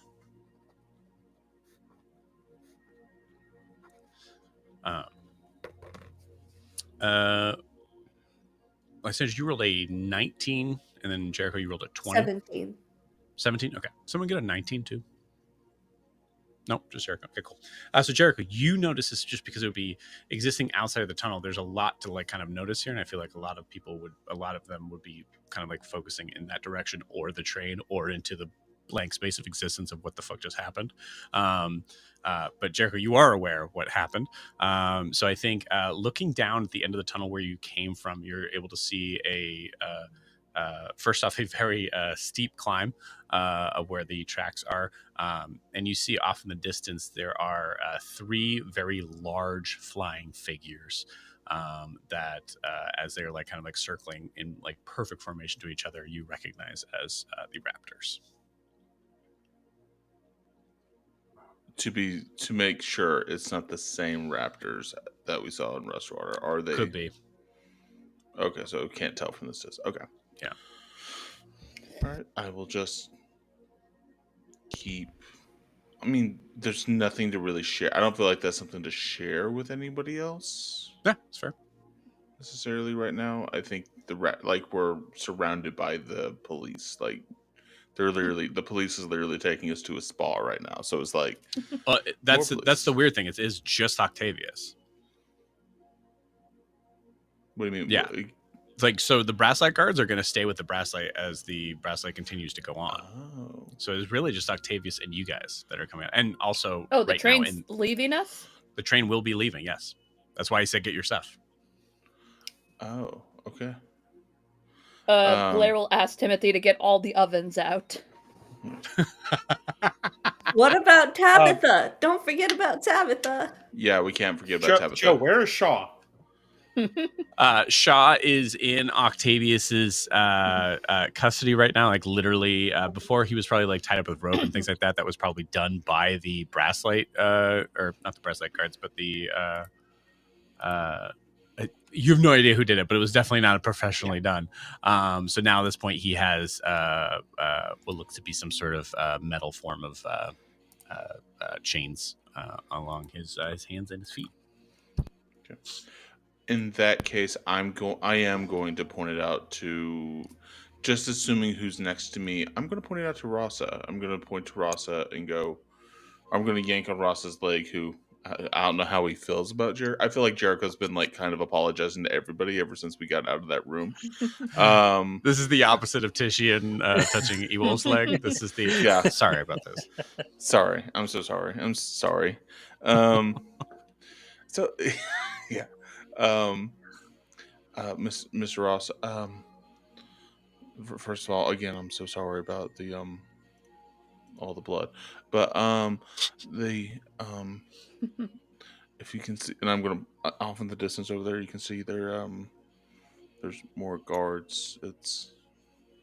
Seems like they're flying in. They might be waiting for Shaw, I think, at this point. And I'm going to Hunter's Mark Shaw. Okay. For right Yeah. now. You got it.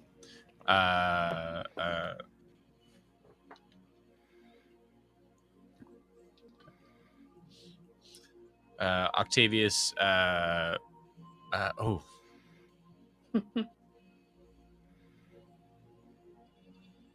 Just Rasa. Roll me a perception check.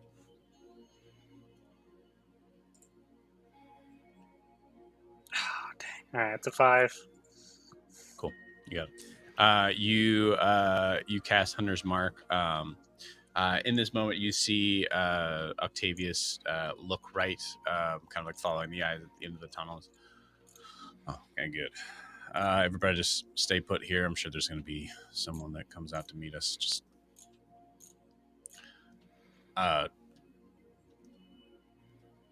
I'm sure we'll be splitting off at some point. Please don't do anything stupid. Yeah, Are we going to meet back here? Are we? What's the plan? You see at this point he has kind of like walked away. He definitely heard you saying something. There's that like there's a hint of like no response from him. That's like kind of just like this like, little like classist bump there. Of I'll answer you when I'm able to, that sort of thing. Before Blair gets off the train, can she look in like the employee car to see if her brother left a coat or a hat there or something of his belongings? Okay. Yeah, you do a quick scan. You do not see anything that would. Actually, I'll say give me. That's a good point. I like that. Give me an investigation check. Good dice.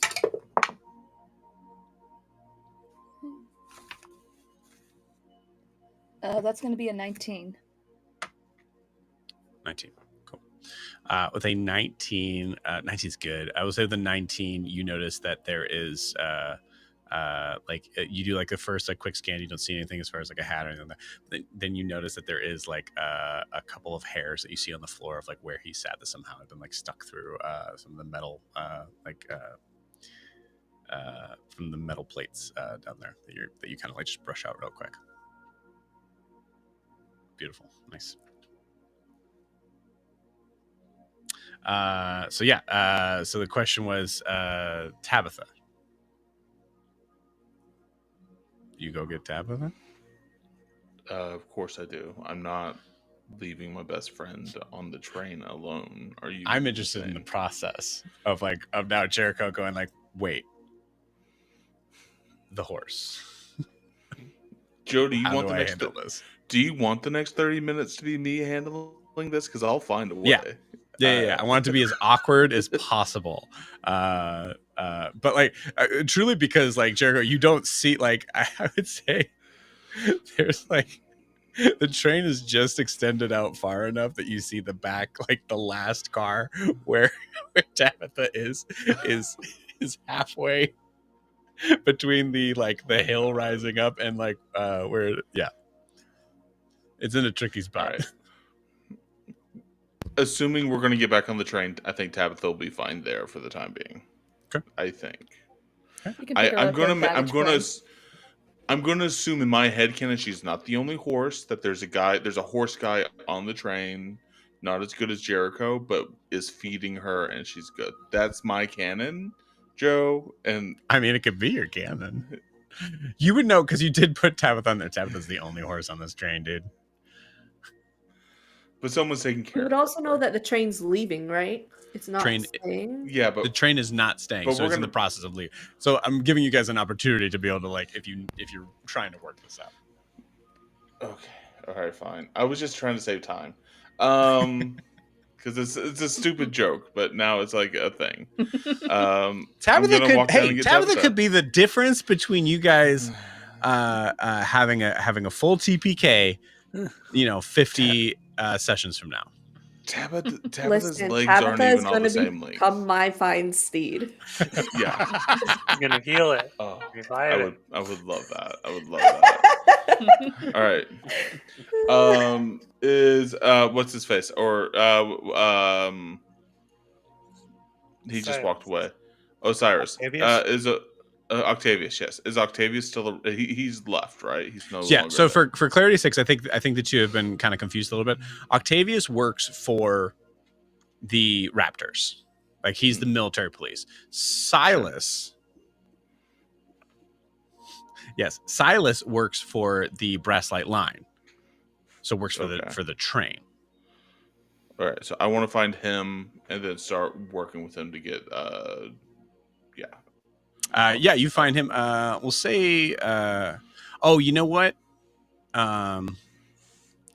yeah, that makes sense. I think you see him trying to kind of like figure out if anybody is coming in for a Whitewater Sanctuary, and you see him kind of like working that out, and you see two people step off the train, which is Jules and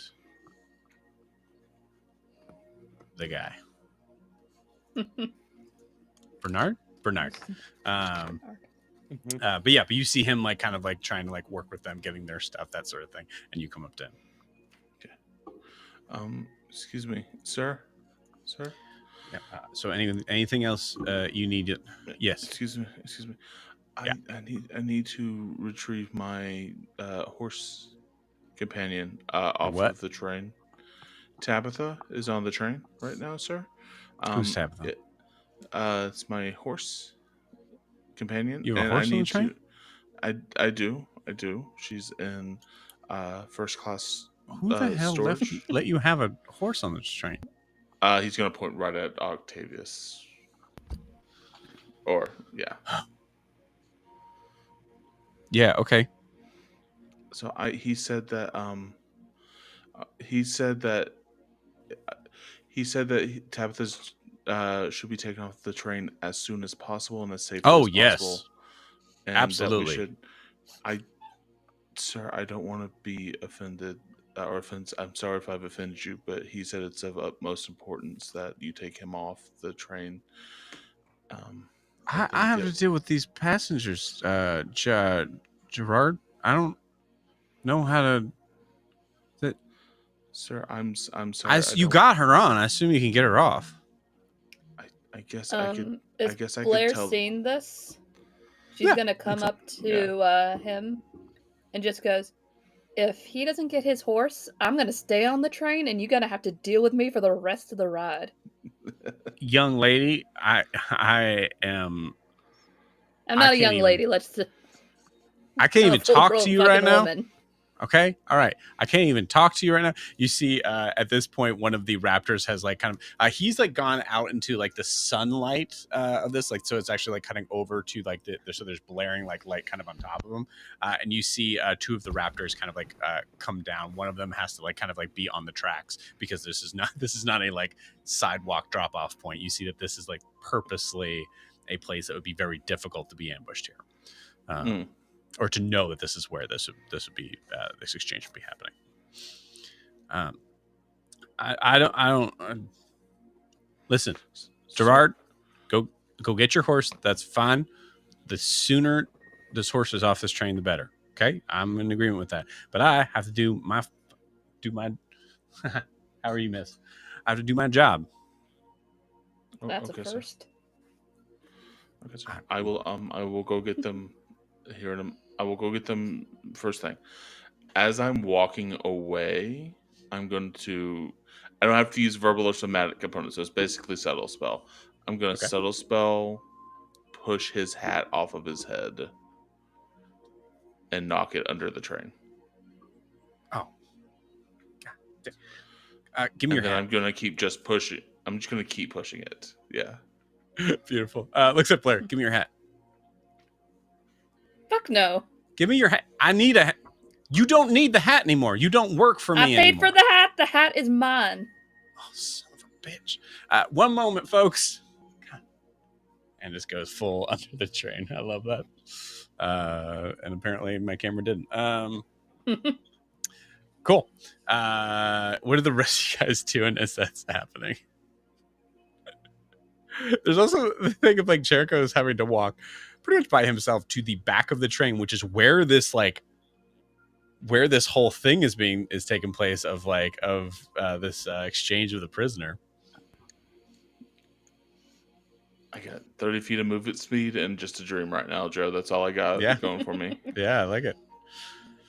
I think Frost is very uncomfortable and would be like looking for something to like do and move and would like follow Jericho. Like, okay.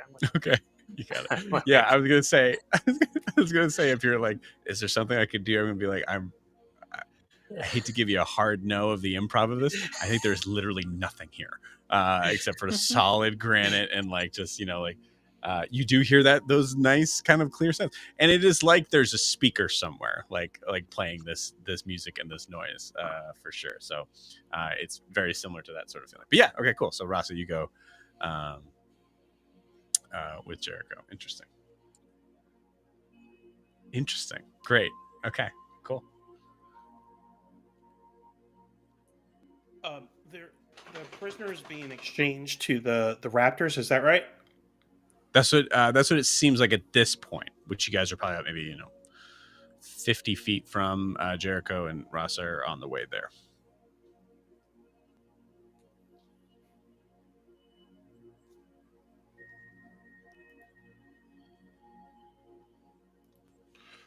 Mr. Ross.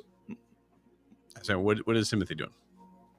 I think Timothy is gonna Octavius is right there with Shaw and with the raptors. Is that right? Right, about 50 feet from you, like out into the open air. Yeah. So I think Timothy's going to start walking toward them. Okay. Not aggressively, not like fast. Just going to be walking toward them. Rasa, you would definitely be aware, and I'm giving this information for you to do what you want to with it. Rasa, you're aware that Octavius definitely heard Timothy. You're not entirely sure if Octavius heard you. Okay, I mean, I would maybe stop I'm not. I would say, Timothy, we might need your help to get Tabitha out here. Are you interested in helping us out?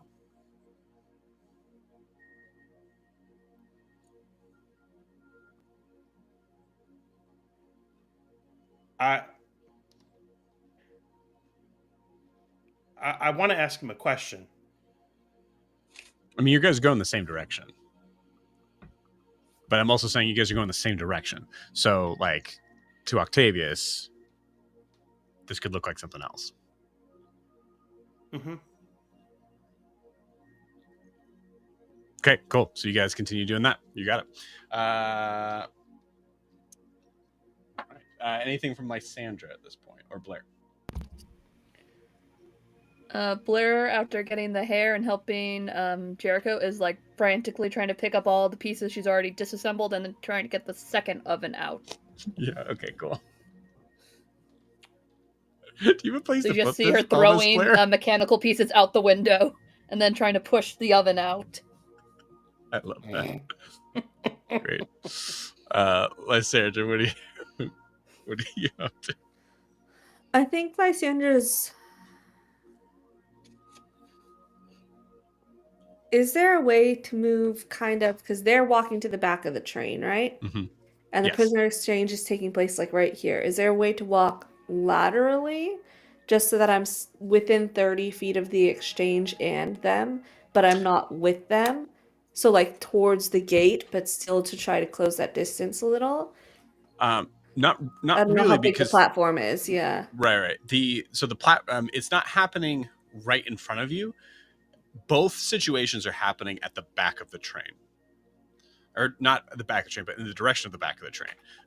So like the last car, which is where Tabitha is also about 20 feet away from where Octavius is meeting these raptors.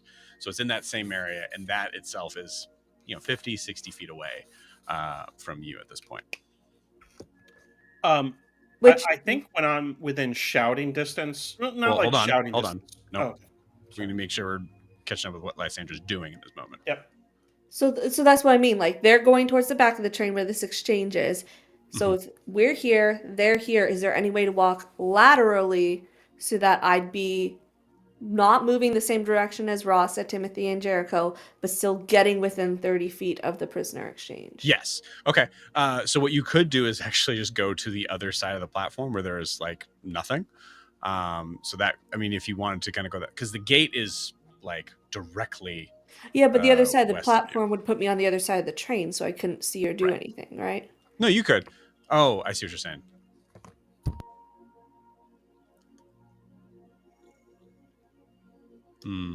I see the platform itself is about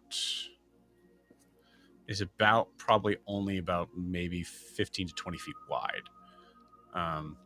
So I think the only other option there to be able to like kind of like look like you're within the distance that in that is to actually go back onto the train and maybe try to go through south, so going through like the passenger side and everything. Yeah, that could look like I'm trying to flank, and that could make them even more nervous. Yeah. I'm trying to like put myself in a position to be useful as a paladin because I can't fucking do anything at long range without making it look like we're all ganging up on this people. But if you say it's absolutely not possible, then yeah, I think in the idea of what you're looking for, I think there's not really much there. But the funny thing there is, as long as everybody, I think we're gonna be okay. But we'll see. Unless you guys do something crazy. So we'll say, mechanically speaking, Lysandra, you are right now 60 feet from Octavius and Shaw. It looks like Jericho and Rasa are about 30 feet. And then I would say Timothy is about 40 feet, as Timothy, you decided to kind of come along. I would say any further movement from anyone would be either a stealth check or a persuasion or deception check on what your intentions are. Does that make sense? including me when my intentions are getting a horse. Yeah, that's where the persuasion comes in, and it's a low DC. I mean, there's a lot of Okay. like but there's the unfortunately, if it was just you, Jericho, no, there'd be no roll at Yeah. all. I It's get it. it's who's with you. Yeah, I just I'm want to gonna make sure. mind Okay. link with Jericho, cool.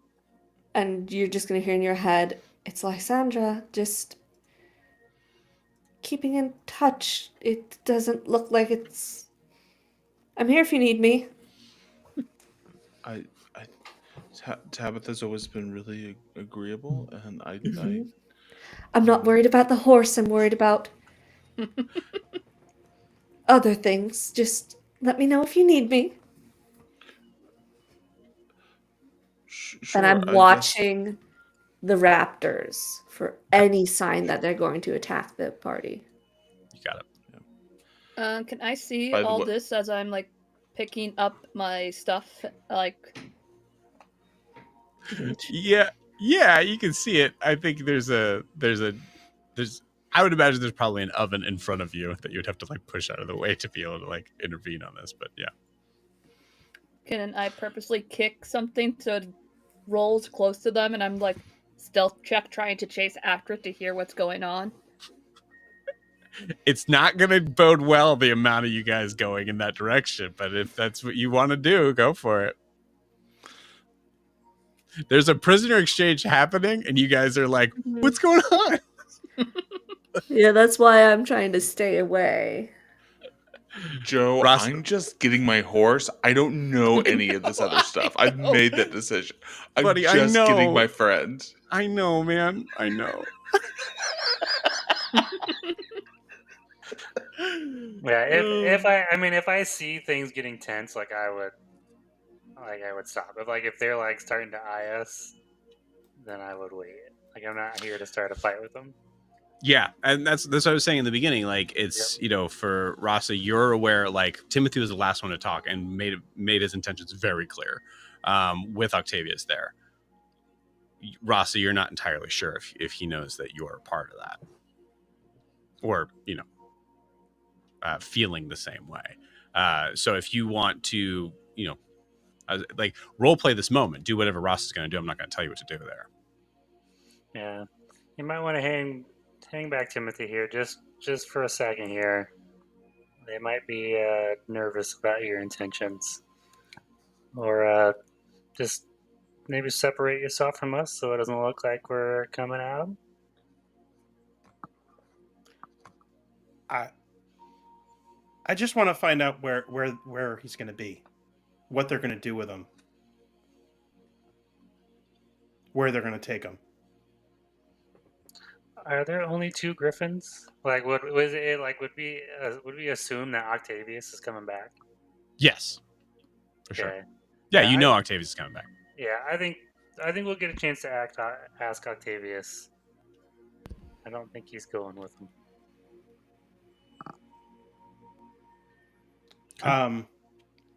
Can I do a perception check to kind of see what's going on? Because the last perception check I did was literally a nat 1. After having this little conversation with... See what's going on where? In the prisoner exchange? Yeah. Okay.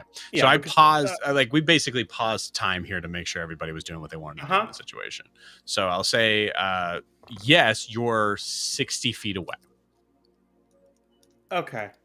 I guess, sorry, I did say that you were 40 feet away. So you're 40 feet away. If you stopped right here and stayed there to pay attention, it would be... Yeah, no, I think when Rasa started talking to me, I kind of just stopped and got out of my head of everything that's been transpiring and kind of looked around to try to figure out okay, is this the right time to do anything, or what would it look like walking up? And that was a 15. So I'm assuming I recognize walking up to them after I said everything is probably not the best idea. Yeah. Well, and as I say, Rasa just pretty much kind of laid that out for you too. So, yeah. Makes sense. Okay, cool. A little bit easier. So I'm just going to stop. You got it. So I'm going to have you guys roll those DCs anyways. Those It is your choice. So I'm saying stealth or deception or persuasion if you're trying to convince them that you're doing what you're actually doing. 17 to go get the horse. Cool. And I would say because it's an NPC, you just tell me what the skill was that you rolled. Persuasion. You got it. 25 for dirty- stealth. Okay. Whew. Nice. Dirty 24 persuasion. Okay. Nice. Awesome. Cool. So I'll say Blair just because you. Yes. 15 for stealth. Are you coming closer? No. Then you, no, then I you don't just need to roll. stopped. You're fine. Oh, Yeah. okay. No. No. Cool. So you're as you guys are moving and say Blair, let's say with that stealth roll, it'd probably be something more of like you just like once you're past Silas kind of like trying to get his hat, you're like also like under the train. Like you pretending to kind of like run for something would be a deception check. It wouldn't be stealth here. So so we'll say that you're under the tracks. Cool. The train takes off, you're demolished. No. And then Jericho, you rolled somewhere around the 20? Dirty 20, yes. Dirty 20. Okay, cool. Awesome. Great. Just dirty 20, yeah. You got it. So as you guys come close, you hear you guys have rolled well enough that they're not connecting pieces of this. So you hear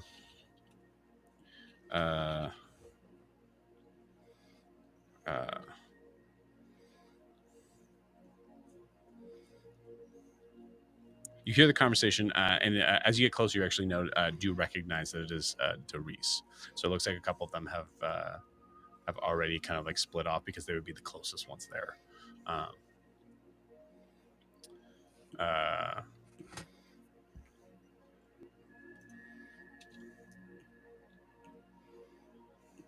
You hear third tower, fourth floor. Just don't fuck it up. And that's you see Doris kind of just like nods and basically just takes the prisoner from the handcuffs. You see like Shaw is now in a space of like trying to fight a little bit here to like, try to figure that out. And Doris like pulls him in like real close. He's not going anywhere for sure. This Octavius sees you both walking up. I'm in the middle of a prisoner exchange right now. I just want to get my horse, please. Oh, yeah. Go ahead. Thank you, sir. You get Tabitha. Tabitha is freaked out. It's you. There's this very like odd moment of having to get Tabitha up onto the platform and like figuring out how that's going to work. And but you guys are able to do that as there's a clip clop of a small. Was Tabitha a pony or just or like a full horse? So Tabitha's like a full horse, but only like 3/4 of a full horse because their growth is a little, like they're not fully grown. One leg is longer than the other, that sort of thing. Yeah. Okay. Beautiful. Yeah. Beautiful creature. Beautiful creature. Beautiful creature. Kind of like fighting you a little bit more than usual as you're coming back to the platform. But looks like the prisoner exchange goes fine. Octavius comes walking back. Timothy, you saw what happened. You seemed to kind of like get a feeling that it was secure in the exchange, but that's about it. I don't think you necessarily heard anything. But as Octavius is coming, walking back, now at this point, pretty much, I'd say the timeline is pretty similar. So it'd be about the same as with Tabitha as you're walking back. I guess I should have said I have no idea if they accept horses. At this point, collecting with the rest of the group here. Horses are accepted most everywhere in Abervar. I thought. How else do they get around? There's a steam whistle that just happens perfectly in time as he like kind of points to the train.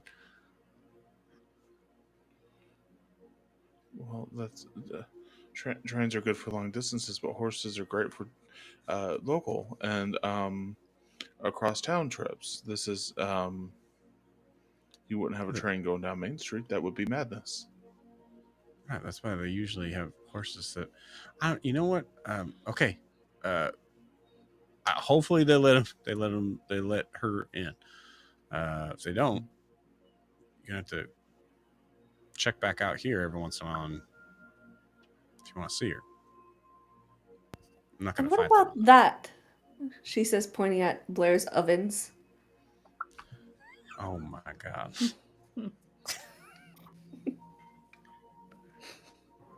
What is that? Am I out from under the train?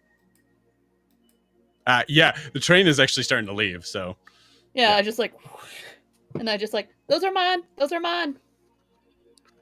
why were you on the? A little piece fell off. You don't want to keep something on a train; it could derail it. Makes I a lot of care sense. about train safety. Take a point of inspiration. I love that answer. Okay, Miss PBS. All right, what is it? All right, yeah, okay. But you can't. That's gonna have to stay here. No, the ovens are coming with me. I don't know if you're gonna come back with them or they're gonna get unloaded. I don't. That's. I'm sure that's not. If Jericho could take his horse, I could take the ovens. All right, fine. Yeah, let the crazy, I guess let them decide. Sure. Fuck it. I don't care. I'm not get paid enough for this job. All right. I guess you drag the horse, you drag the oven. Let's go down. And you see there's that like kind of like steady decline, very much in that like sort of like Disneyland resort sort of thing, that there is an entrance that kind of goes into it.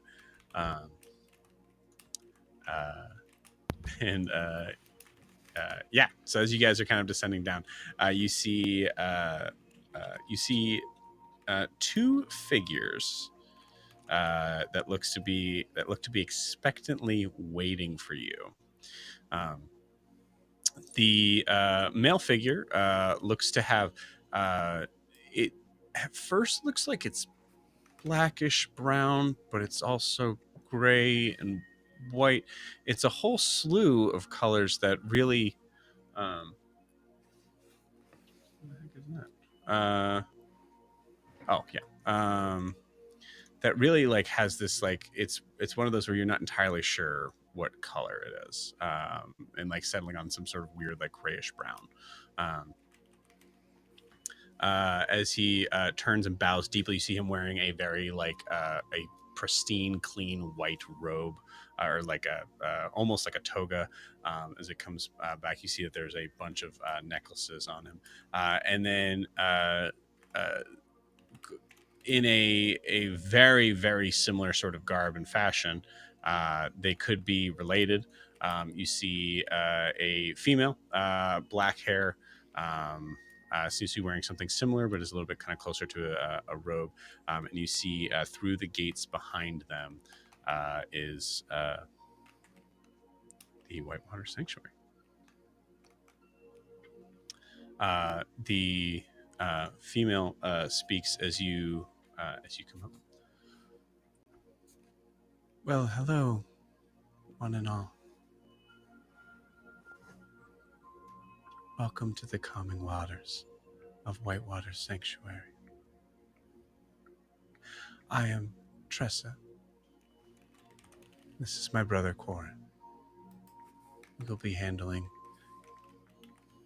your introductory course and any needs that you have. Are there any questions before we begin? Lysandra, hi, yes, course? Call it a tour, maybe. It's very important to us here at Whitewater Sanctuary that you were able to see every facility that we have to offer.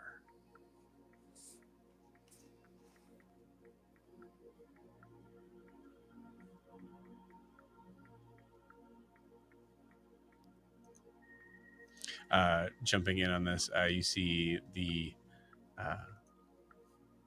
male figure. Yes, well spoken, sister. There are a number of places here in Whitewater Sanctuary that might behoove specific things to your nature, given our spa treatments, our hotel services. Our goal here is to make sure that each and every desire that you have is fulfilled to the utmost, being overfilled.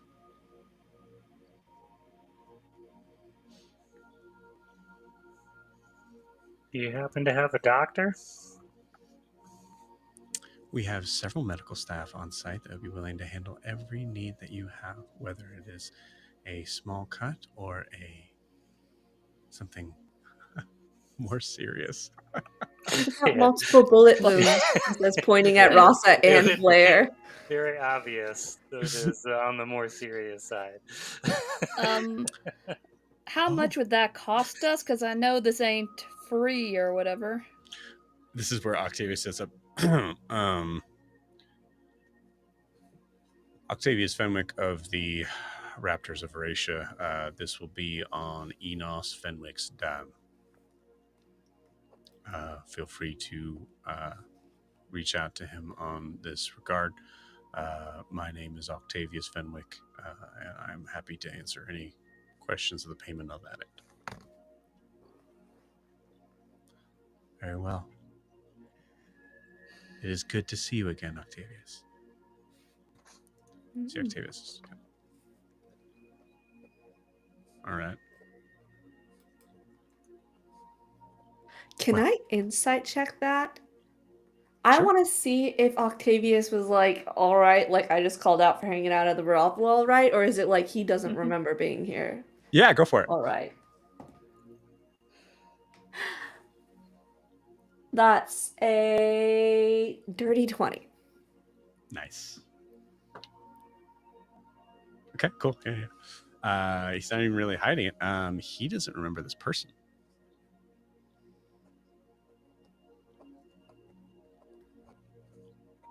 I don't like that. Okay. What? Okay. You see, well, assuming that all of the affairs are in order, looks like we are ready to go underway. Please, in your own time when it is convenient, if you would lift the gates. And you see the gates start to lift. Welcome to Jurassic Park. I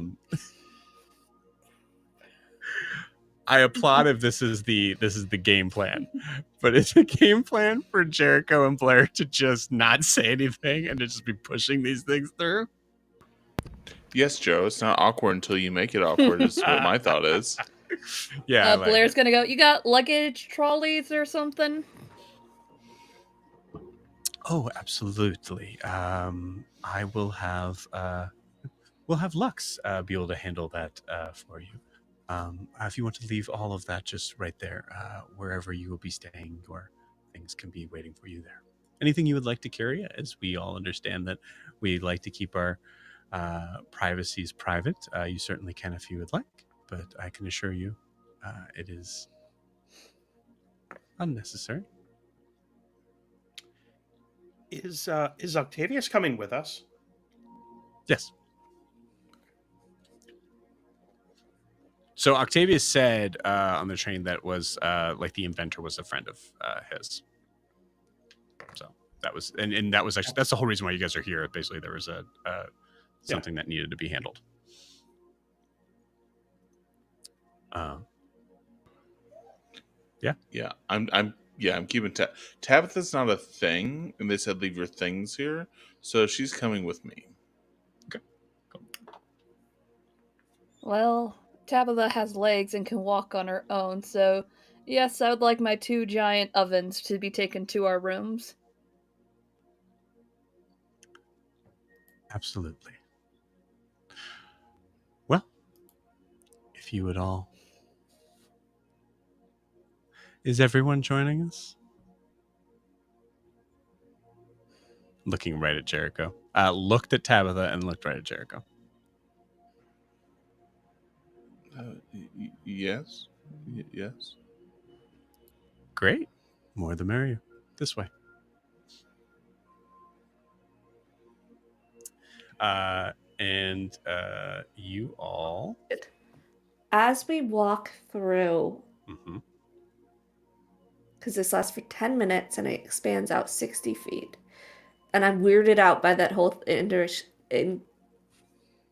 exchange with Octavius. She's going to pop Divine Sense. Okay.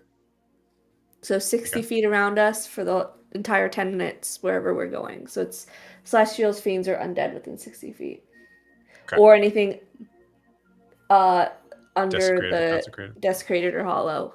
Yeah, Desecrated or Consecrated, yeah. Okay, Does Rasa interesting. count as celestial? It's a good question. That's a good question. Yeah, I would say Rasa definitely blips a little bit. Okay. It's like it's less than, well, I mean, in the idea of seeing a full celestial, it would probably kind of scream, where Rasa's a whisper. But there's definitely something there. I'm just curious about this place. Yeah. Cool. I also now believe the party when they said he was flying in the air. Yeah, that's a good point. Yeah. Yeah, you see Tressa because kind of starts to take the lead and starts to explain the locations and features of Whitewater Sanctuary. The first is the Copper-Clad Grand Hotel. Described as a centerpiece of guest accommodations. It is a large multi-level hotel that is a blend of polished brass, redwood, and some ornate sort of like clockwork embellishments along the walls as decoration. You do notice that there is a figure that seems to move by you, moving so smooth that until they get to about maybe like 30 feet, and you don't you realize that they are for sure a brassborn. You notice this very like kind of like strange like open eyes that have like this very like kind of like underwater sort of like vibe to them, but as they move, you see them kind of like turn. They move very like quickly and easily. In no way representing like the movement that you see even from Timothy, that is very like kind of like blocky and like clunky in a way. This figure, you could say, almost seems to move with grace, especially given the which kind of puts another sort of level of eeriness to the vibe of this figure. You see the brassborn kind of like nods to Tressa, who nods back and says, "Lux," and continues through. You see Lux is going to grab your things. So that's the hotel. It's like kind of the first thing you would see there. You see a place that is defined as the Sundrop Grotto. It is it is the spa sort of portion that you notice there is a very like interesting sort of like dining area that is like just that is in that like halfway point of inside and outside. You see the this is actually where most of the The pools are, I believe, yes, yeah, most of where they start. They're kind of like buttoned up against this. Um, uh, um, yeah, that is the spa area. There is another sort of like open or kind of like a glass structure that is about the size of like I don't know if this is helpful at all, but it's about the size of like a little league baseball field. That is entirely like made up of these like triangle like metal hinges with this very the type of like kind of blocked and blurry glass that tells you it is extremely thick and it's like able to kind of like take in light, but you're not able to see what's inside, except for what is described as it is called the chronotarium, the clockwork. Designed as the clockwork bathhouse of time. They would sometimes have shows there, experiences where those are able to join in and watch both in and out of the water, as there is a lot of these places have pools.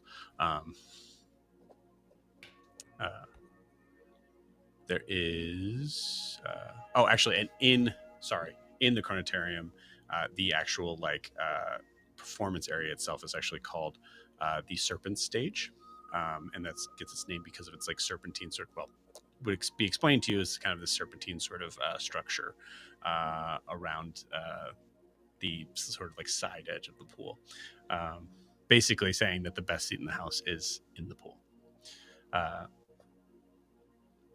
And lastly, like the kind of like there's like a sort of open grounds area of this very like rich, deep green grass. It is called the Orator's Promenade, or the board. It's called Orator's Promenade and Boardwalk. The boardwalk part of it is just boards that are up in between the pools of water there. And the last thing, I know this is a lot I'm dumping on you guys, but the last thing is a very like what you would see is like kind of like this almost like this area that is there's no signs leading to it. There's nothing that it is quite literally just a like a natural sort of cave that goes even deeper inside one of the mountains here, that has no markings on it whatsoever, but is described to you as the Kairos Well, kind of like borrowing from the concept of like trying to keep it as natural seeming as possible. So there's not even any like markers for it. However, it is only available at certain times during the day. If there is no one there to be able to take payment from, it is closed. I think that's it. Any questions? Did my divine sense pick up anything throughout this whole tour? Your divine sense didn't pick up anything until you got to the well. The well is for sure consecrated. Interesting.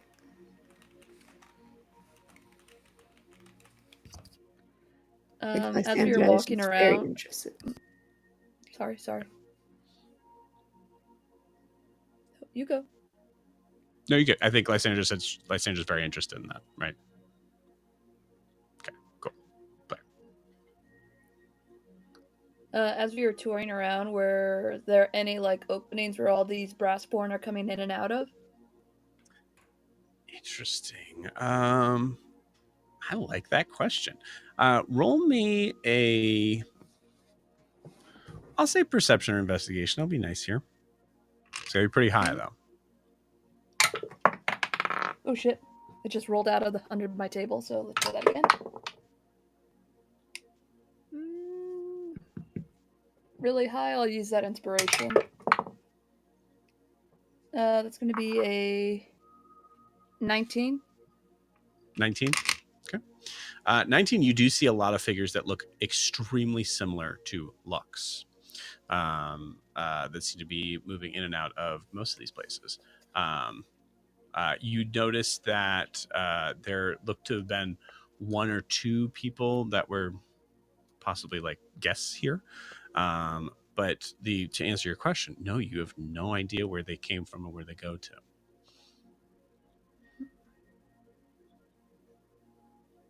Okay.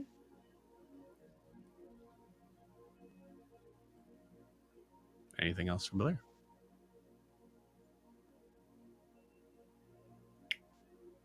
No, that's it. Okay. You guys also know that you'll have some free time here. Mm-hmm. Okay. Anything for Rasa, Jericho, or Timothy? I'm sad. I'm so sad Rachel's missing this right now.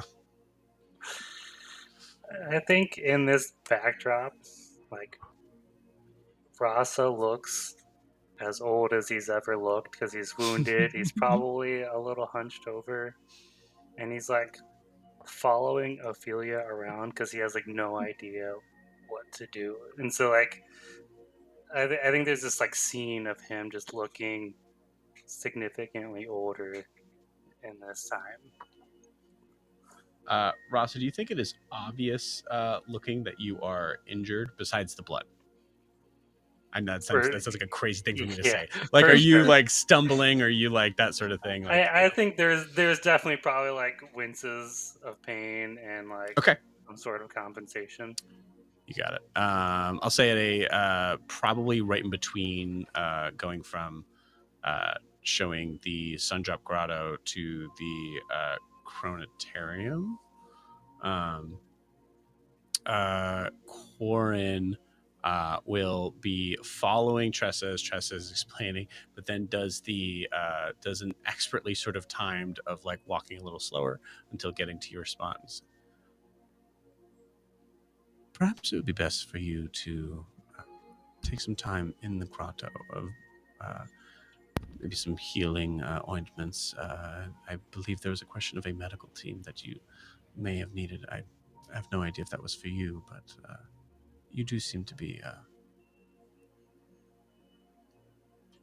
in need of assistance. Yes, we were ambushed on the way here, and I was fortunately mortally wounded. I'm so sorry to hear that. I'm very glad that you were able to make it to us today. Well, please, this way. And goes to kind of walk with you, just split you off from the group. Okay, I think I would follow him. Cool. You got it. You see Rasa just starting to walk off. We'll say, actually, for the sake of Ophelia, this is the grotto. This is supposed to be like where the bar would be. Not that it would be specifically that, but I think like there's a lot of things here that, but also spa as well. Yeah, Ophelia kind of breaks off and goes with you, Rasa. And you both die. You're both dead. Yeah.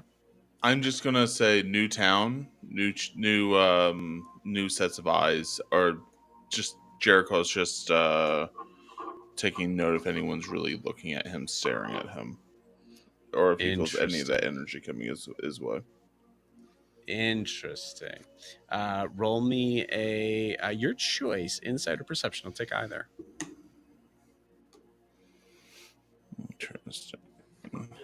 Interesting. Is it insight or perception? Yeah. Very, very interesting. Okay. They're both the same, so that's a 17. Is there a difference between insight? Is like insight a specific person, or is perception more of like the overall?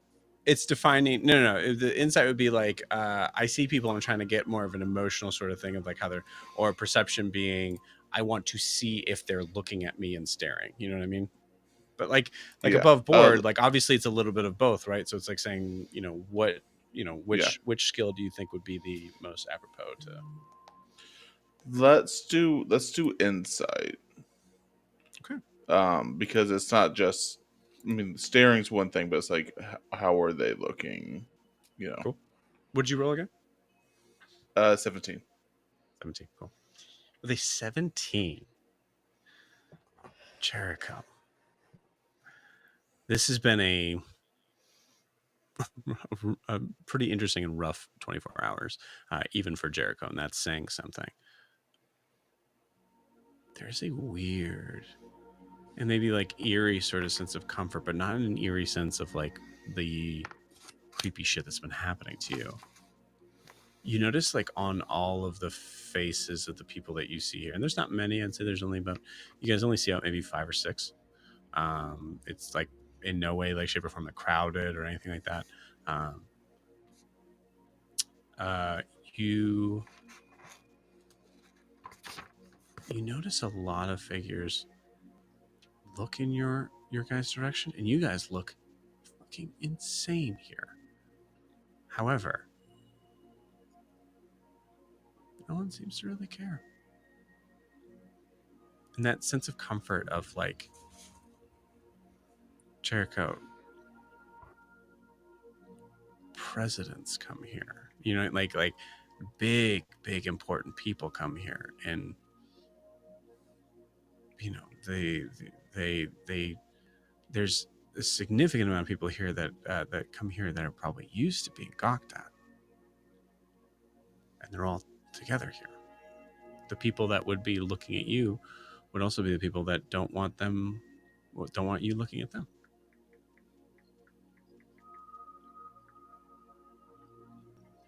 That's what you get with a 17. There's a comfort in this that Jericho is feeling for the first time in a very long time. Yeah. Okay.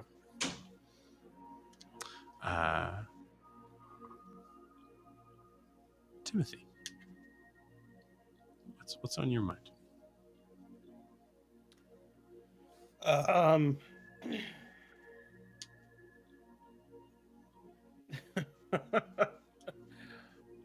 There's a lot going on in Timothy's mind, but he didn't have a fight with the Raptors, and he didn't feel like causing a fight with the Raptors, and he doesn't entirely know who Rasa actually is, and he's kind of nervous about Jericho now. And then Rasa heads off by himself. Yeah, Rasa's head off. Well, he had off with Ophelia. Mm-hmm.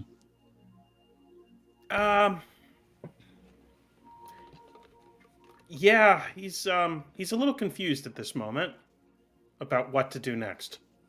You got it. Timothy, besides Pike, who I would say for the sake of like what we're talking about really kind of like wouldn't count, do you think you've met other Brassborn in Aberfar?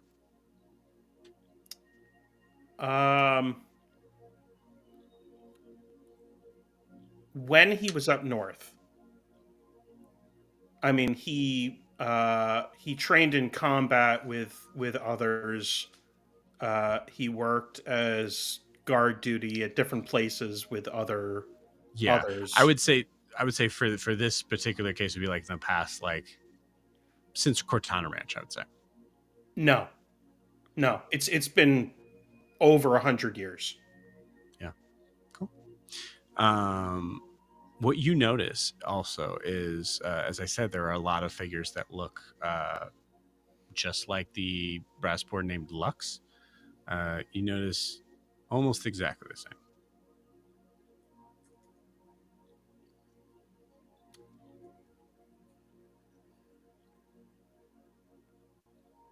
Can I tell where they're coming from or where they're going to?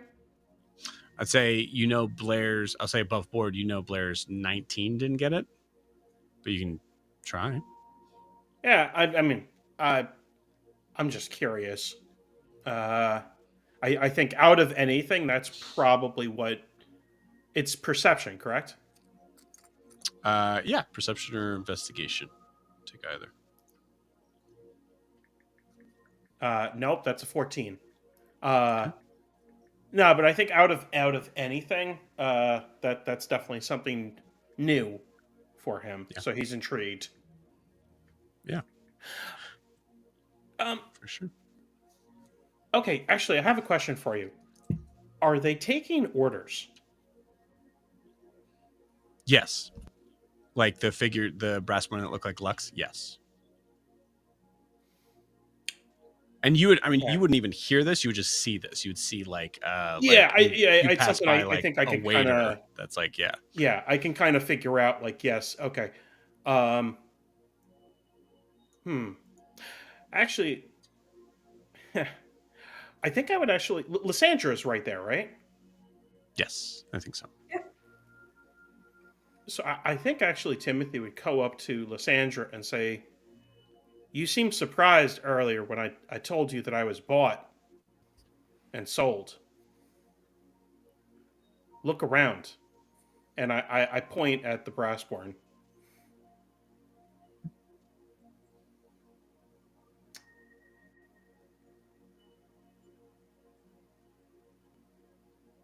For this, they're taking orders.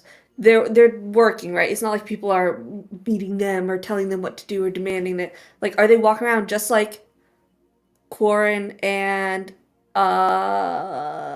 Tressa. Tressa Yeah. are like leading us around and helping us? Do I see like any distinction between the human help and the Brassborn help? No, you do not. Timothy, are you saying all these people are bought? She says, looking at Tressa. Mm-hmm. You even see actually, like, I mean, you remember when you came in, like Lux and Tressa like exchange nods to each other, Mm-hmm. And like a salutation essentially. The mortals, I don't know. At least my experience, the Brassborn, they usually have a different go of it. Maybe here it's different, but I don't know. No one should be bought, regardless. Whether you're Brassborn, Warforged, human, whatever. No one should be bought. Well, unfortunately, no one ever asked me. I am sorry for that.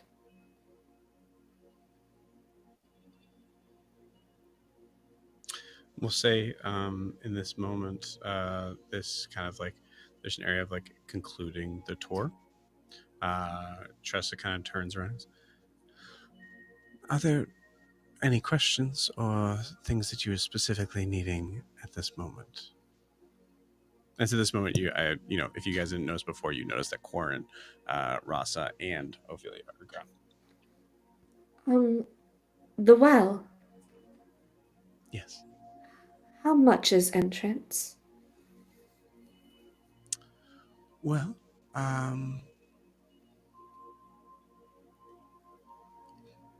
there is normally quite a long line of entry. We only allow a few a day, but I do believe we could squeeze in one more.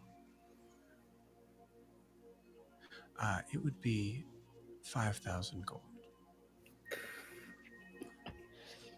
I want to say Blair has one of those complimentary like tea drinks they give at like spas. Yeah, And immediately says that.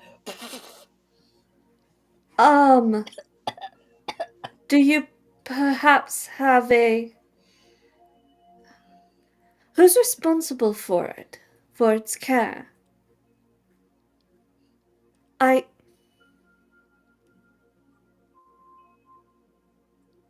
Is there a holy person here?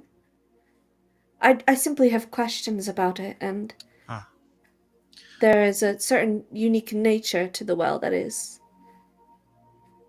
indeed more than spiritual. Something Where I can does the money go? sense. Well, we have had many a holy person come and try to put the well in terms of a spirituality revolving around their deity. We, of course, welcome any opinions and uh,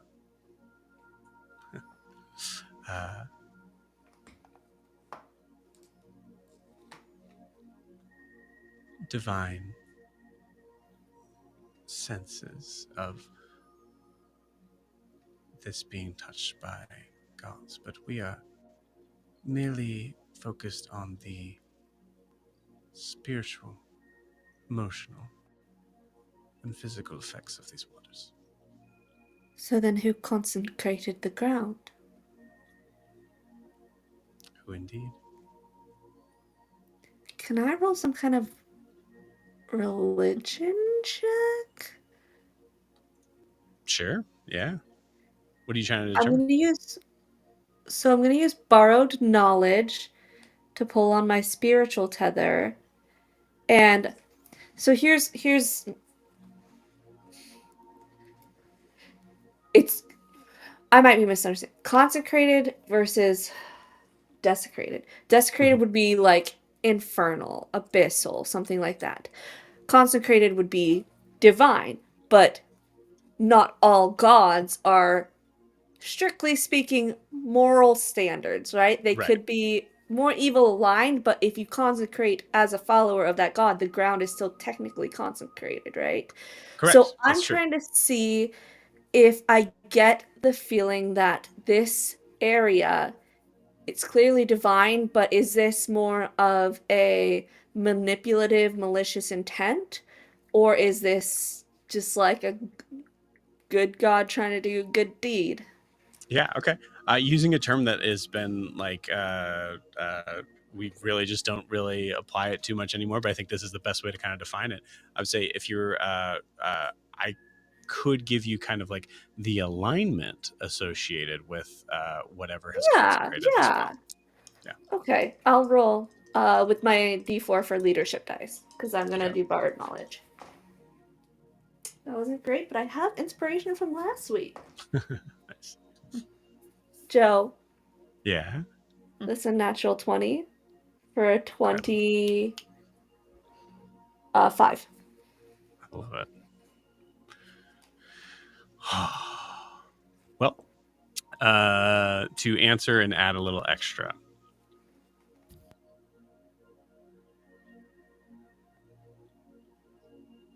There is a sense of the sort of fate altering elements of it. You determine at the end of this may hold some truth to it, but in a way that seems odd. If there's figures that are able to change their luck just by stepping in to the waters, then that means there is, this deity is granting this wish only to specific people that are able to have the money or have the means. So in that way, you get the feeling that this is not necessarily a deity that is in line with all of what Lysandra holds dear. That's for dang sure. But I would say chaotic good is the alignment to it.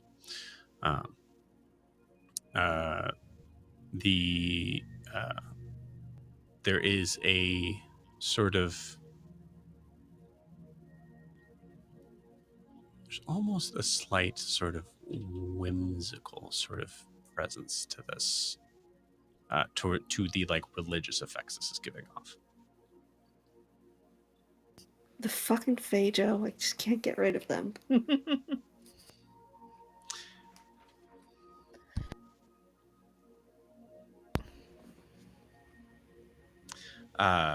Yeah. Anything else you want to do before Tressa just like disappears behind the Disney door somewhere? Blair was asking, where does all the money go to? Like, who runs this place? Where does all that 5,000 gold go to? Who does it go to? Well, as you can imagine, a place like this, in the middle of a place like this, requires a lot of upkeep and handling of many resources that go in and out. But there is a number of factors that go into where the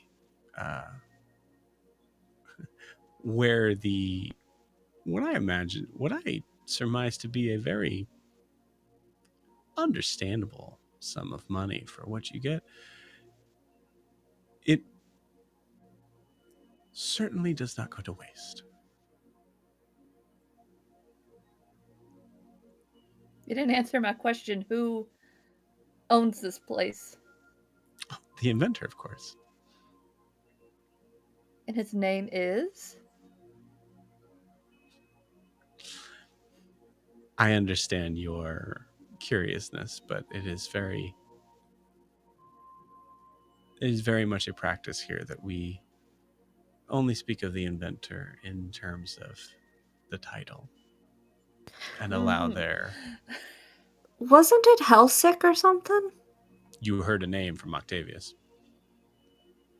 Wow, I didn't Blair's even just know gonna what turn accent to I just everyone and pulled go, out. Or did you say that out loud? Yeah, no, she said it out loud. But Okay, cool. Was it Hellisk or something? Octavius goes, Helise.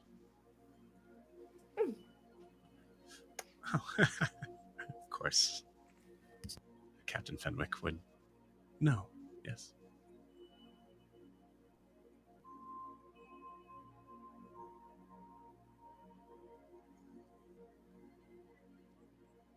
Is there any other questions? Well, I will leave you all to it. If there are any questions, feel free to reach out to me or Corin. Corin usually is spending most of his time over at the Sundrop Grotto, but you can come visit me at the Copperclad Hotel.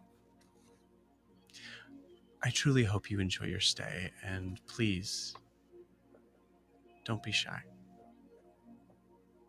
All of this is here for you, and we want you to feel comforted here.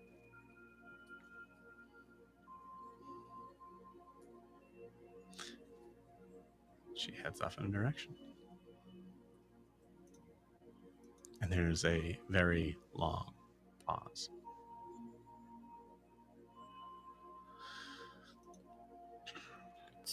Can't believe they let you bring that horse in here.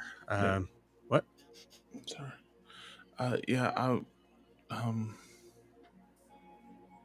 Do you have any suggestions on what we should do here? It sounds like you. Yes, I do. Actually, no, I have a very, very big suggestion here. Don't get in trouble. I wasn't planning on it, sir. I want no trouble at all. I was kind of hoping you could point out like a nice restaurant or something, but I understand that being the first suggestion. Right. Yeah. You can go to the. How do you know my name? Both did. You don't remember coming here? I mean, yeah, I did. It's been some time.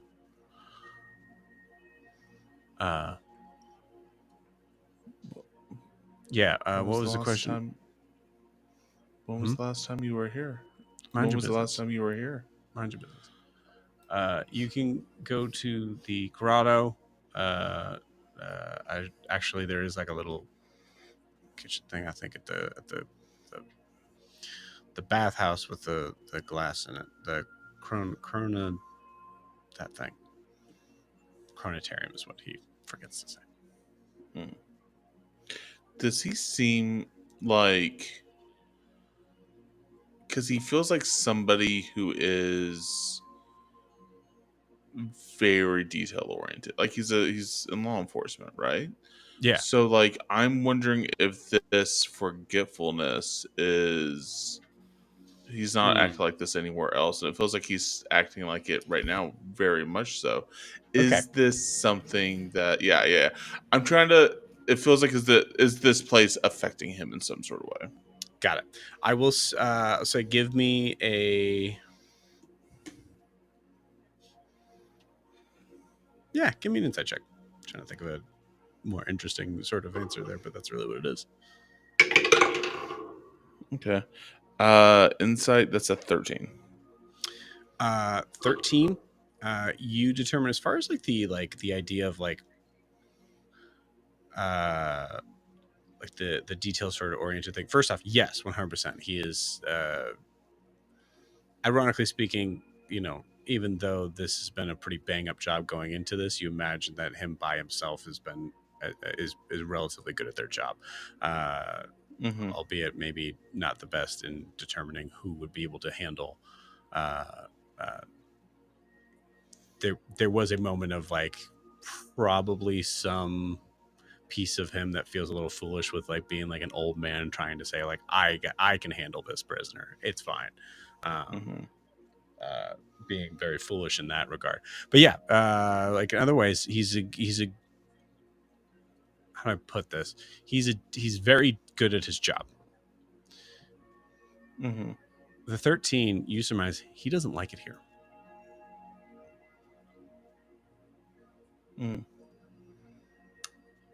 I'm assuming with the 13, when it says that he doesn't like it, do I get the difference between him feeling out of place or him feeling? I'm assuming I don't get any hint of danger. You do not get any hint of danger. Right. Okay. So it's more like, I'm going to say it's more like him feeling out of place, or that's Jericho's like reasoning for it. Anyways. Yeah. There's probably a weird moment, Jericho, that you're like realizing in the like sort of like class system of like assuming, of the higher ups assuming a lot of the low. You assume, it would be safe to assume of the high, but you find yourself kind of correcting on this of like, not everybody would love being here, even if they had the money to do so, like that sort of thing. Yeah. Jericho's constantly thinking of social classes for sure. Yeah. You got it. No, totally get that. You got it. Yeah. No, that's good. Okay. Blair's just gonna go out and say, I'm just gonna say it. Anyone who gets like referred to as a title instead of their name is a leader of a cult. Who got referred to as a title? Oh, the inventor. Yeah. Well, I mean, you also would do that if you don't want people to be nosing into your business.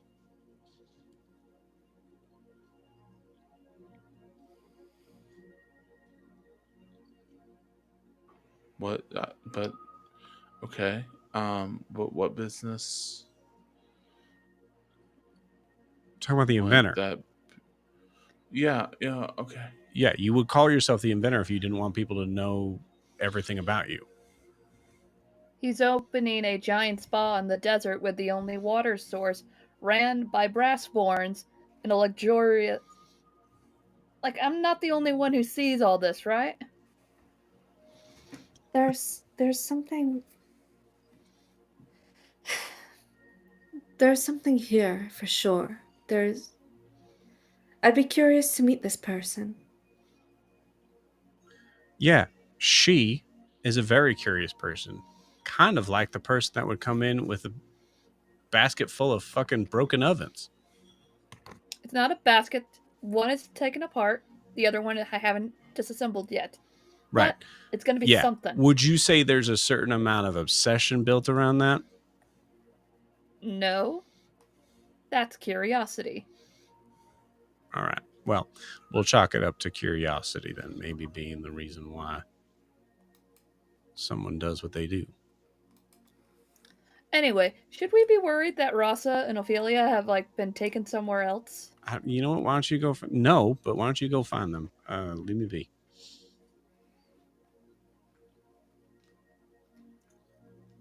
Would you be willing to make introductions to your friend? Not if she doesn't want to meet you. Could you ask? I'll ask. His big puppy dog eyes. Yeah, very puppy dogs like that. You can't do that and stare down at me. I don't remember what She, I just in this moment. I kind of like, squats a little. oh no! Oh no! Oh no! All right, that's worse. Okay, yeah, I will ask. But she's very busy, as you can imagine. I think we should go with the buddy system here, because I do not want to be alone around these people. Unless there's anything to him said to him, he's going to walk off. Nope.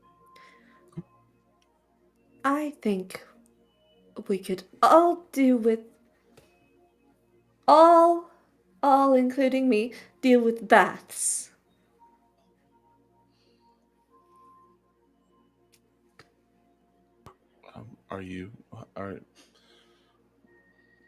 I feel like this has something to do with what we were talking about earlier, but sure. I'm okay with.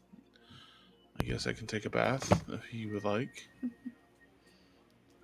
Not together. I mean, Octavia spent so much money to get us in here. It's only fair that we make use of the resources and utility.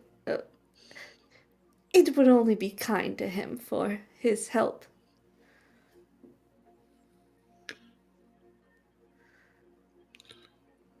Let's go take a bath. Okay, I will. I pick up what you're saying. Yes, let's go. You see a figure walk out of the chronotarium. That is, you'll be seeing, this image a lot. Just imagine most of them being looking very much like this. Are you looking for the bathhouse? Yes. Fantastic. Are you looking for a place to just relax or to clean up? Both. Both is good. Fantastic. And then she blushes, looking at Blair, remembering what she said like 20 minutes ago about both of them. Yeah. Fantastic. Well, if you don't know, my name is Alexis. And right this way, let's start with the bathing part. Or I guess the spa part. And walks you into the Sundrop Grotto. Rasa, as your friends come in, you are laying in this very I'd say like jacuzzi sort of size like an in-ground jacuzzi sort of thing, but not with like bubbles and things like that, but just sitting in what looks to be solid gold, like flat solid gold. You know that it's liquid, but you have been resting here for about 10 minutes when your friends come in. It is essentially like it's equal to the this you're receiving like a mud bath, but gold. I think Rasa, when you see him, he's like almost paralyzed with how uncomfortable this is.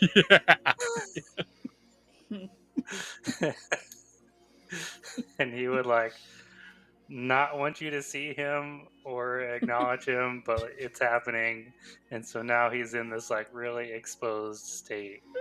Rasa, to get out would just make it so much more obvious. Yeah. As Rasa considers maybe dunking his full head under the I'm drowning right here. This is it. Yeah.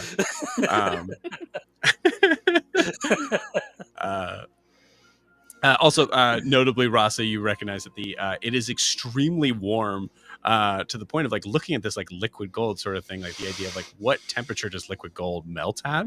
But you so like being like maybe a little concerned at first, recognize that in this moment you start to feel some sort of like strange sort of healing effects, and it is very, very, very warm, but like in a jacuzzi sort of level. Like it's but it is completely flat. You know, like if you don't move, neither does the liquid.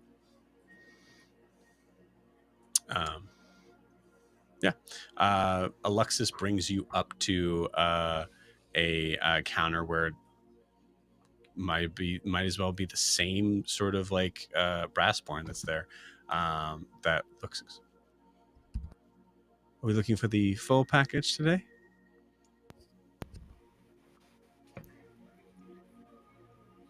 Yes. Fenwick said it's on Fenwick. That's what I was told. Understood. Totally fine. Well, if you would like, there are changing rooms right here behind me, or if it soothes you to be able to get in right away, just feel free to drop your clothes where they are and we will put them away to be cleaned. Lysandra's going to go to the changing room and start the 10-minute process of taking off her armor. Notably, when she comes out, she has her scarf still with her. She's wearing her one ring on her hand and the signet ring around her neck, and the scarf looks like it's bundled up. Because she assumes they're going to take the rest of her clothes and her bag and clean them and do something with them. So she has the thing in her scarf. You got bundled it. up with Are her. you holding your sword and shield with you? There's a robe in the changing room too, by the way. So that's where you come out with.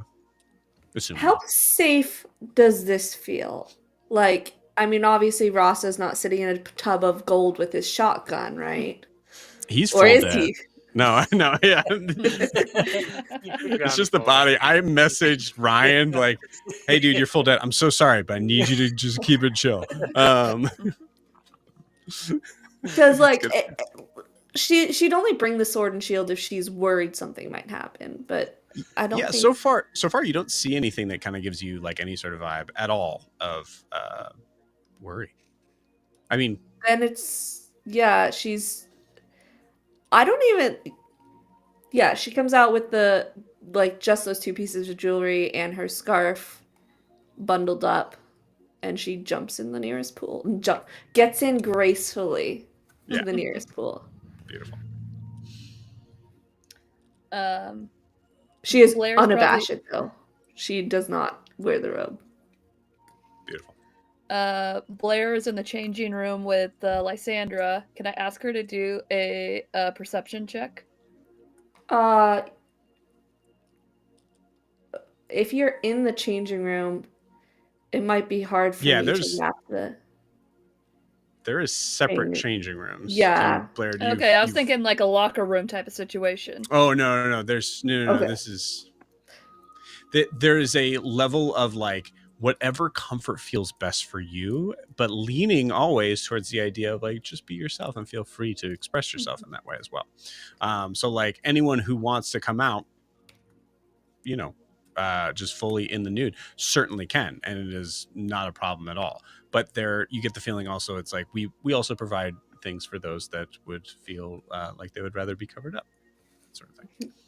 Yeah, she's definitely changing by herself, not with Blair, if she can avoid it. Okay. Yeah. Then Blair kind of comes out like she's not wearing the robe. She kind of ties the towel around her, so she's just in a towel. But she still has her shoes on, and she's being a little like timid, taking her shoes off and immediately going into the water. And if you can do a perception check, I'll tell you why. Yeah, sure. How's a 16? Yeah. You can see her feet are tabaxi, and she has little paw pads. Oh my god, she has toe beans. Nice. I love it. That's great. Yeah. Rasa, you see Lysandra get in, Blair get in. Jericho, do you get in? How deep is the pool? Who do you ask? I'm going to come out. Yeah. I'm going to go into. I'm going to go into my own changing room. Sorry, everybody. And I'm going to. Whatever, guys.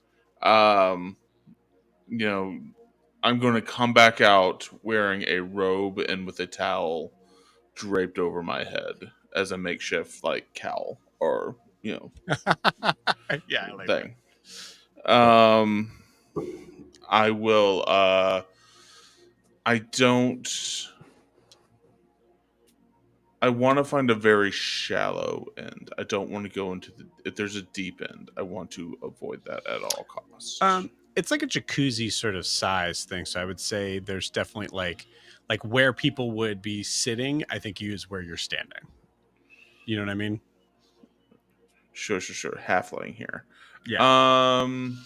Okay. So I will.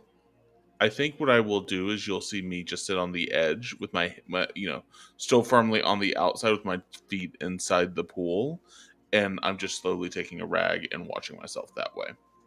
Still trying to stay as modest as I can given things, but you're gonna see that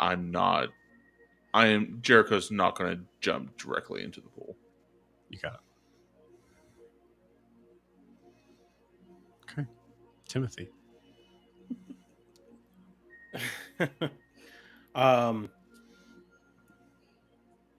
Looking around, where are the Brassborn? It's one right in front of you. At the customer service so desk. I think with the rest of the party a little farther away, I want to kind of whisper to this Brassborn. Are you being forced to work here?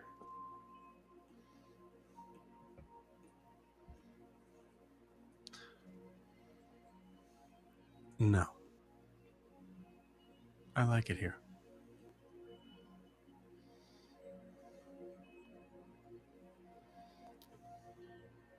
Do they pay you?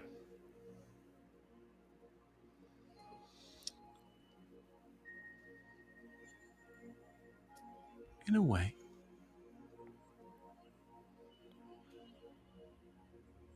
And Timothy. She would very much like to meet you.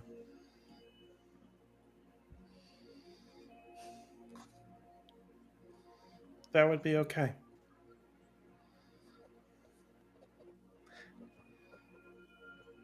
Is there anything that we can do to make you feel presentable for her? Maybe I think shine Timothy some kind of the of metal. looks down.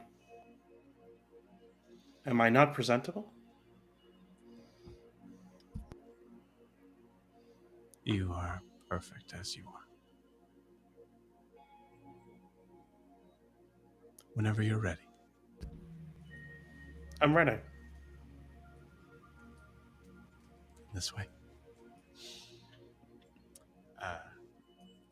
I would like everybody to roll me a perception check on whether or not you see Timothy go. God damn it! I used my inspiration already.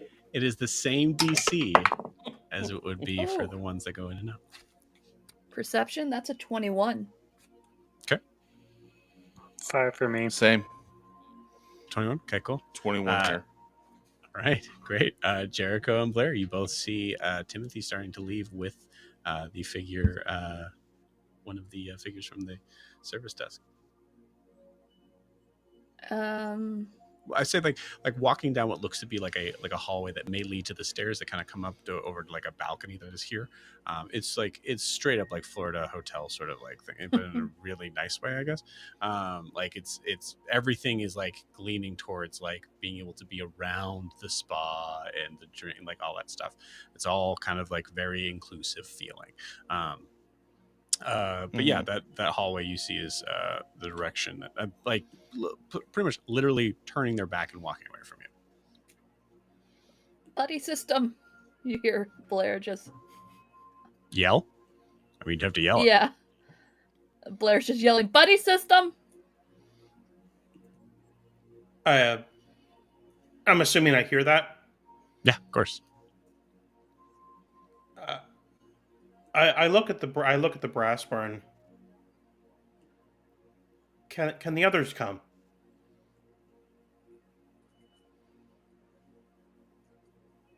But if you would like, I could be your buddy.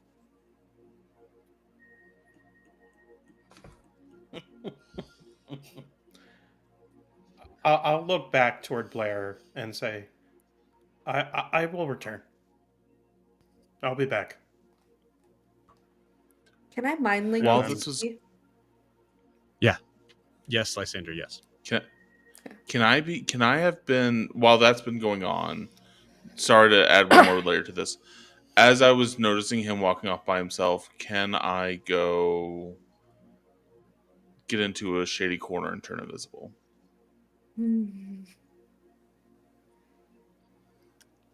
There's a naked Jericho running Or around go here back- naked. Or go back into the dressing room, I guess, and do it. And then also, so there's actually two questions there, Joe. Have we had enough time for a short rest since the fight? And then can I turn invisible? Short rest, yes.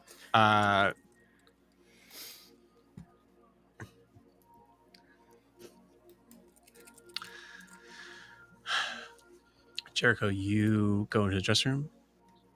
You feel that invisibility click on. And then you feel it fizzle away. Mm-hmm.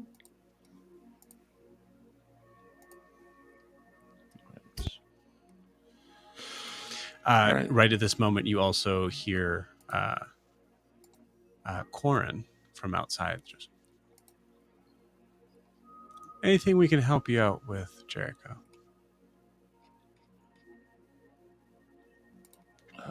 No. No,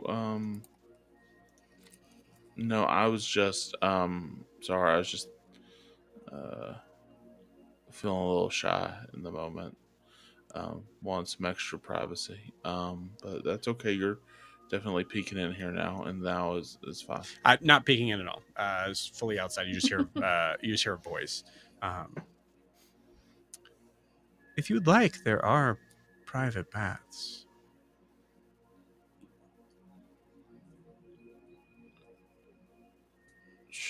Sure, that'd be fine.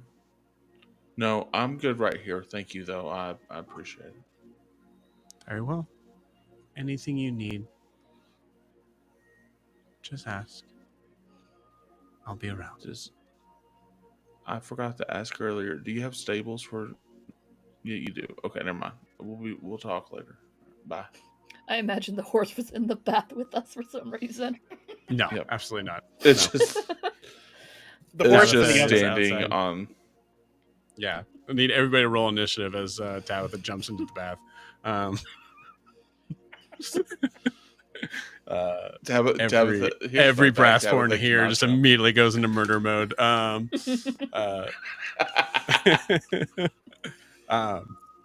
Cool. Interesting. All right. So we'll leave a little bit of time with you guys as Rasa, you've been in here for a little bit. Rasa, you heal for 3d8 hit points.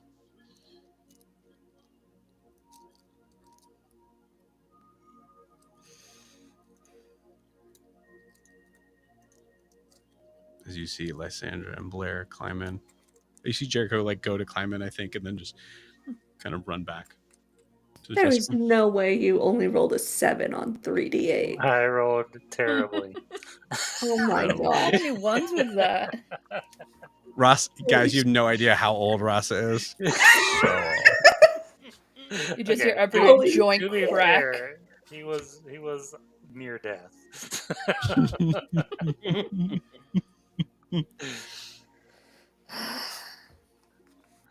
Yeah, I think Lysandra's just, she kind of like set up her scarf as a pillow so it looks natural Cool. that she brought it in.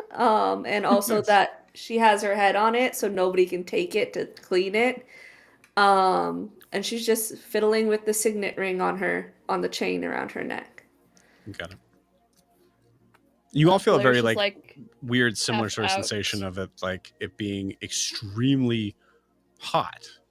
Mm-hmm. but not burning for some reason. You could also see Blair has little stripes all over her, like on her cheeks, but it's not like fur. It's like how we have freckles, but it Mhm. just makes the form of stripes. Nice.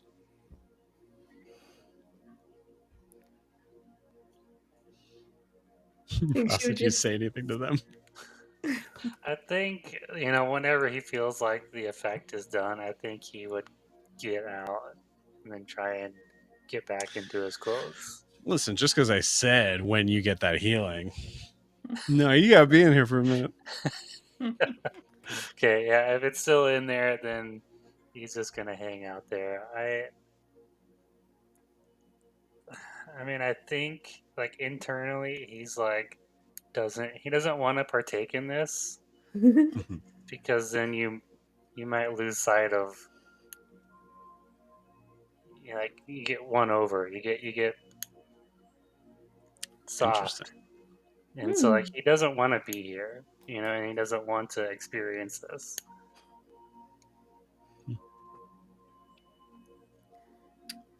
Lysandra's just So- going to kind of speak loud enough that Ross can hear it. She's gonna be like, "And how are you doing over there? Are you enjoying this?" I think looking at Blair chilling and probably Ophelia absolutely chilling in this Oh place. yeah, absolutely. It seems to be healing me slowly here. Maybe I need to spend more time in here. See? Magic waters. Like I said, this should be available to everyone. Rasa, can you lift your hand up with the liquid gold shit on it so I can just see what it looks like? Yeah, you would pick it up, but I think it stays. It doesn't flow with me. I don't know. Joe would describe it. It's equivalent to like a mud bath sort of thing, but also having that weird sort of like molten gold like kind of thing of like it's not it comes off in a very smooth like sort of way. It doesn't goop up or anything. She takes off her monocle so she can see far away better. And you see she does have a little scar on that eye.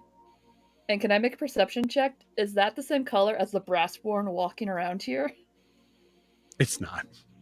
Okay. See, that's a horrifying leap. Fuck, you figured it out. Damn it. I've watched way too many episodes of Doctor Who and other things. That's funny. And as soon as she's like, okay, no, and puts her monocle back in. You got it. You see another figure walk up. Actually, kind of like I think we descend the staircase. So you see them kind of like come out of a room they're in, and you see them kind of like look down.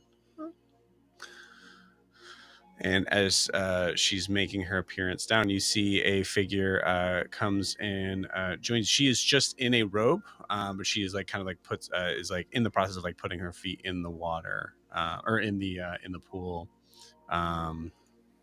As you see this figure.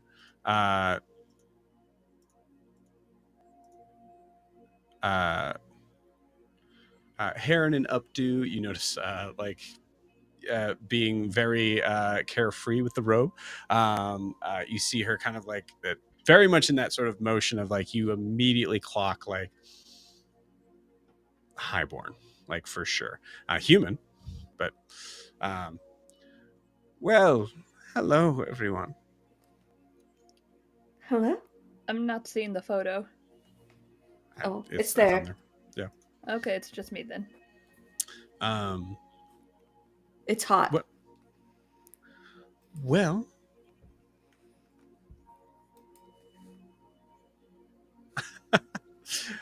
fine. I'll start. Oh, I just lost your name. Crap.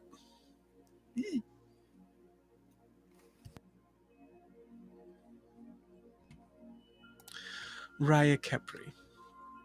Pleasure. Lysandra. It's a pleasure to meet you as well. Lysandra. My. What a tall-glassed woman you are. Southern? Yes. Yes, from south of here. I thought as And you? much. Oh, Frasier. It's a pleasure. And you are? Looking at Blair.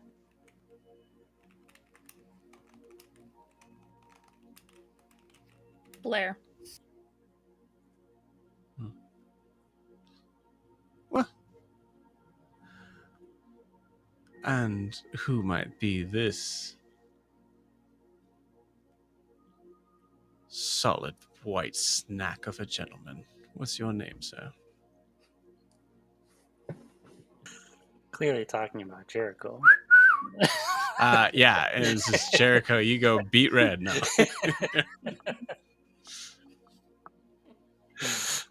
The name's Rasa. Oh. Say that for me one more time. Rasa Strong. I love a man with an accent. Well, it sounds to me, if I may be so bold, that most of you are Southern. Well, that's just grand. I love that. So I imagine you're familiar with my... I work for him in a manner of things of trying to get his candidacy ready. Are you familiar with Cassian? Mr. Reed?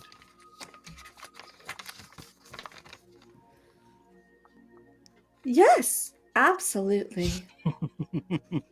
I Ophelia rolled is a like 3. Ophelia kind of like does like a sort of like Yeah.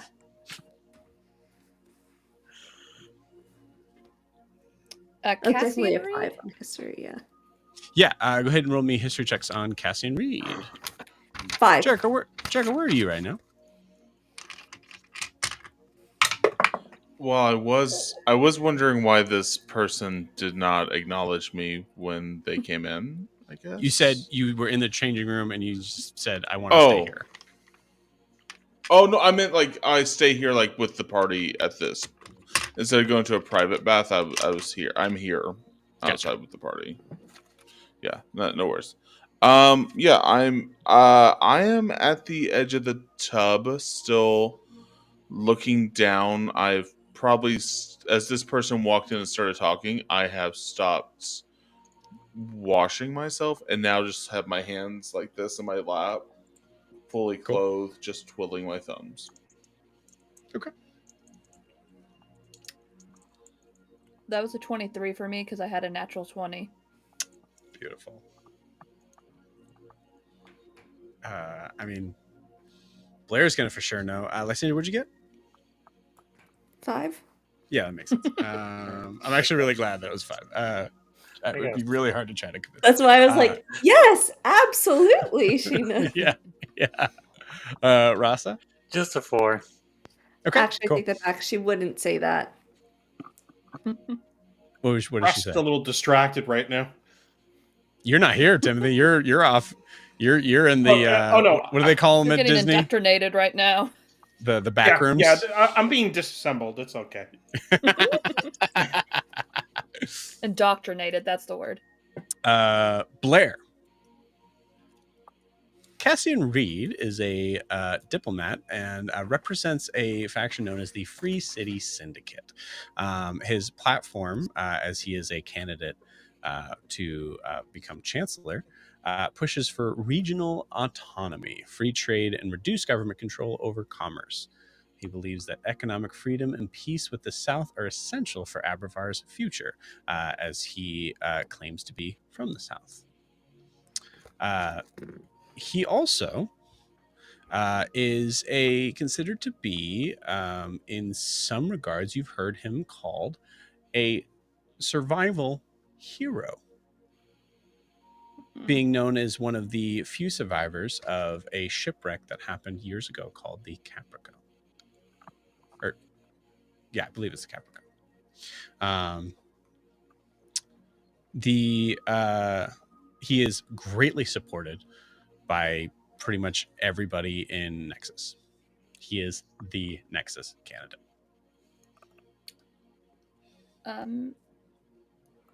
Yeah, I've heard of him. I'm actually from Nexus. Like, he's all over the papers. Wow. Well, isn't that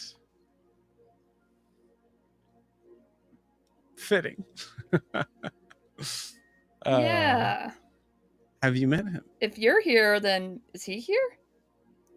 No. I am from the north, but I strongly believe it is time, and maybe you agree, that the south and north, we have to get along somehow in this world, right? Yeah. Well, I, for one, have not been a big fan of some of the laws that Old Man Dare has been, or Old Man Mick has been running through the pipelines of government. So I think it's time for a change. What do you all think? Couldn't agree more, but of course, the direction of the change is as important as change itself. Of course, absolutely. Well, think of everything that you don't like about Abravar now, and he's going to fix it. That Sorry, doesn't that seem came like out a too loud. feasible platform. Well, of course, it's so much more complicated than that. And I get if there is some that are not aware of the inner workings of the political system to be able to make it work. Maybe there is an Amelia Craswell out there for you. And then looks at some blank face. Amelia Craswell is of the People's Union? Well, I was not here to talk about work, but I will say, just to be able to do my due diligence as a member of Abravar that is wanting to see change for the better for all of us, the big and the little people, I would highly consider Cassian Reed, as he is the people's favorite. Well, speaking of the people, what would he, or you think his policy with Raza of Rustwater's little problem that we're actually on our way to go see? Oh, and what is Raza of Rustwater's little problem? The Accords, have you heard of them? I can't say I have. We were trying to get more money out of our Ignite to help survive just a little bit more. And turned it down. I don't understand. Are you trading Ignite? Making it, farming it. Oh, I guess that does have to come from somewhere, doesn't it? Well, I mean, that sounds like a very important thing for, without it, we wouldn't have this. As well as obviously very important and detrimental pieces of machinery. That is,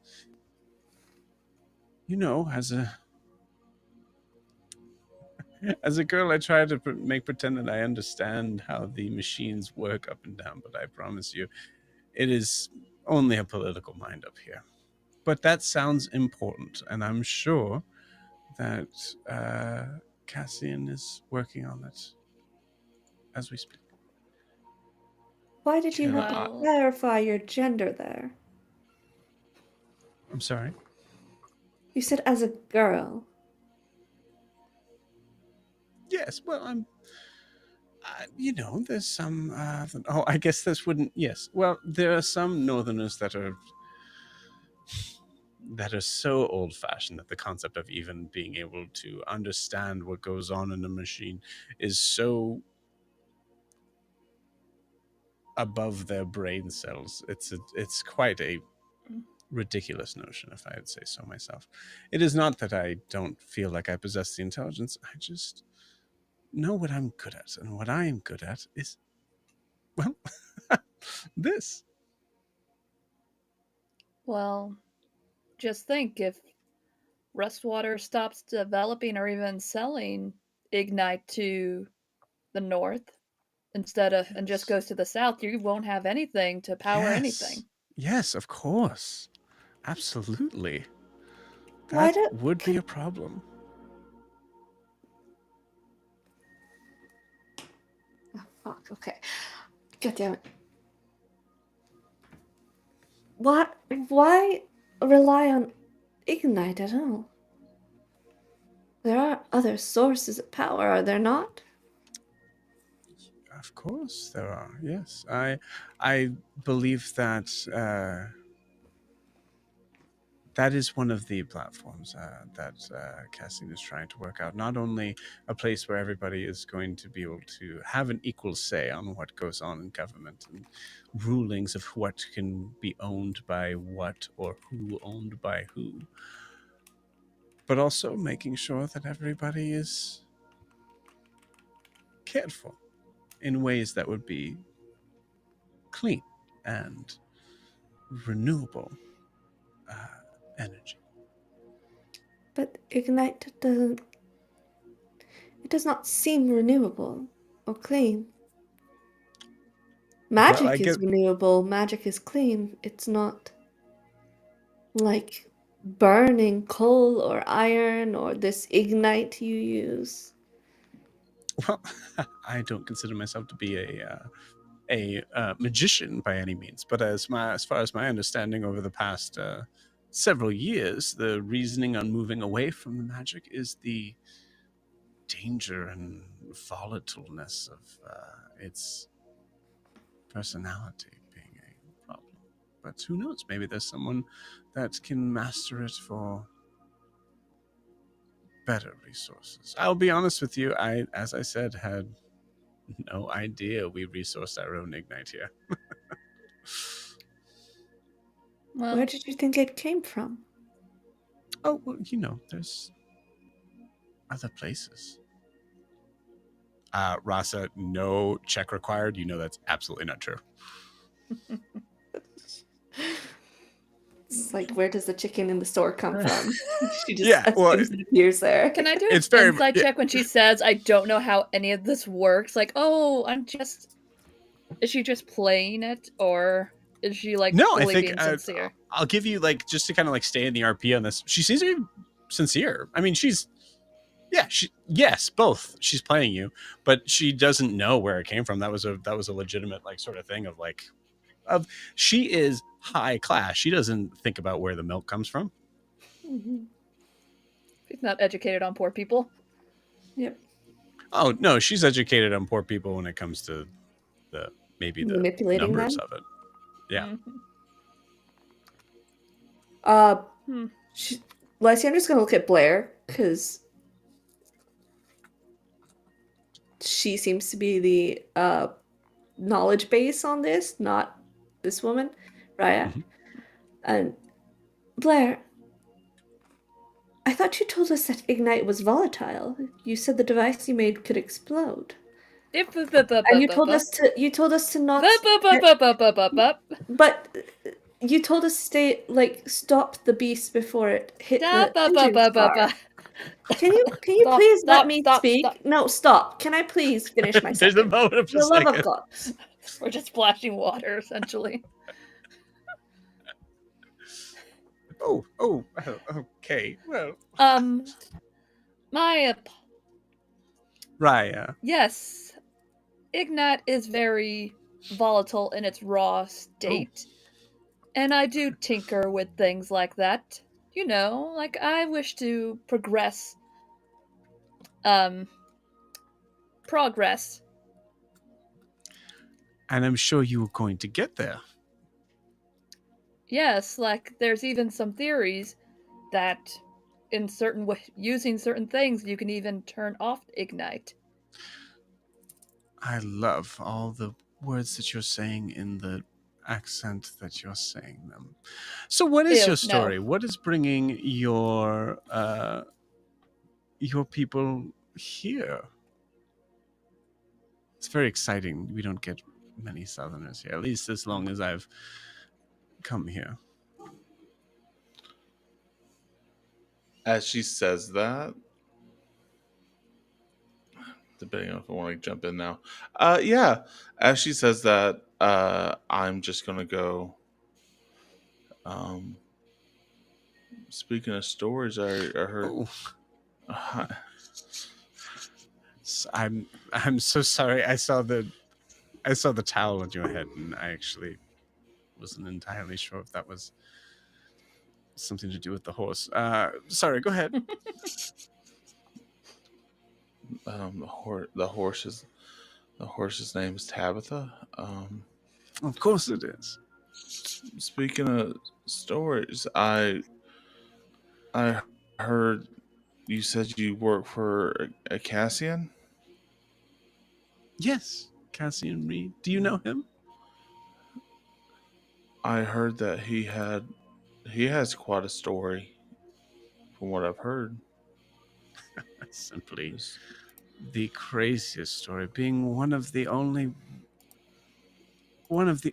survivors of the Capricorn. You mean the Capri Show, right? Yes, the Capricia. What was his what was that story? I thought I read it somewhere, but I wasn't sure. Oh, well, I mean, it's kind of become somewhat of a legend in the South. I'm sure, Blair, you've probably heard of it. Yeah, we already handled that. Yeah, Blair, you've heard it. Well, I don't think you need to hear it from a silly little highborn northerner.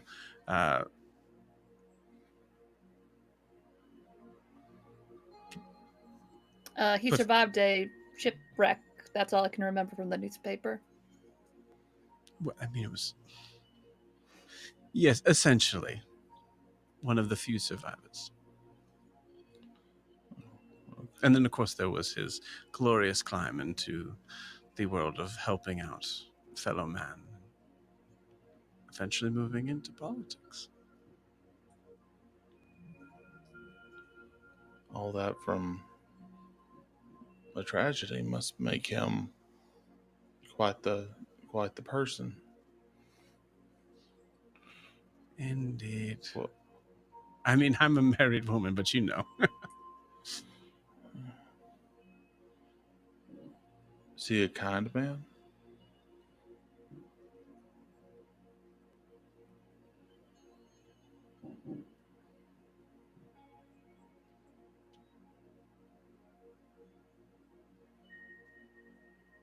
And he looks at you.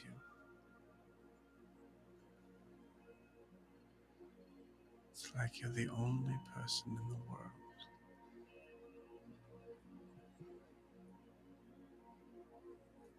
And it's just you and him.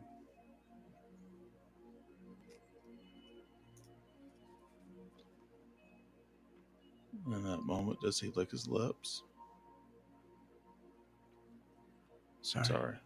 What? Sorry. No, sorry. I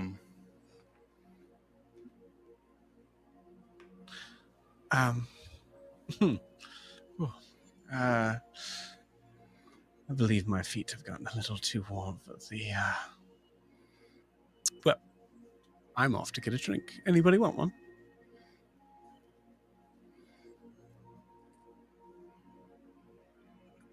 Very well. No, thank you. You see her step out of the pool. She Rasa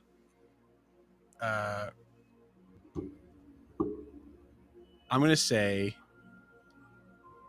no. Yeah, I don't want to make that weird. So I will say, like, as she gets out of the pool, she is like kind of like readjusting her robe, but Rasa a little bit in your direction. Whether you see it or not is completely up to Rasa, but like for those that are facing her, they definitely see that. Like she's just that little kind of moment of like, all right, well, I'll be back. And she heads off. Yeah, I don't think Rasa would be paying that level of attention. Rasa doesn't Yeah. Rasa doesn't like have like a cartoon like like wolf eyes pop out of his head. That's so dumb, guys. I'm laughing because it's crazy dumb. Rasa, you roll up your tongue. No. Sandra, you gotta stop saying I built a bomb or something. That's starting to sound really bad. I didn't. I said device. Speaking of, where is that? In my bag. Well, after the bath, can I have it back, please? For what purposes? I'm going to take the ignite out so it doesn't accidentally go off. It's fine. Is that a no?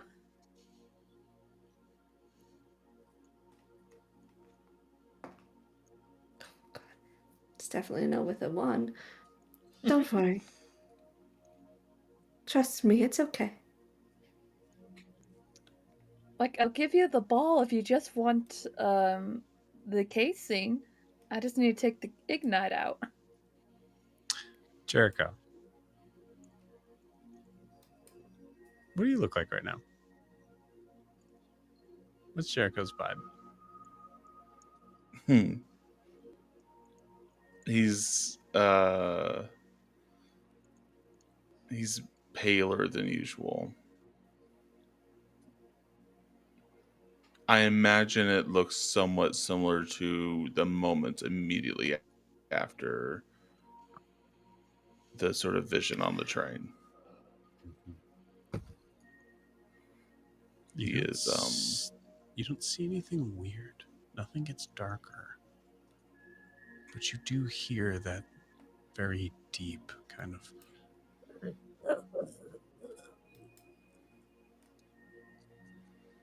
in the pit of your stomach. As if the voice is coming from your stomach. I think in this moment, Jericho is going to look towards Lysandra.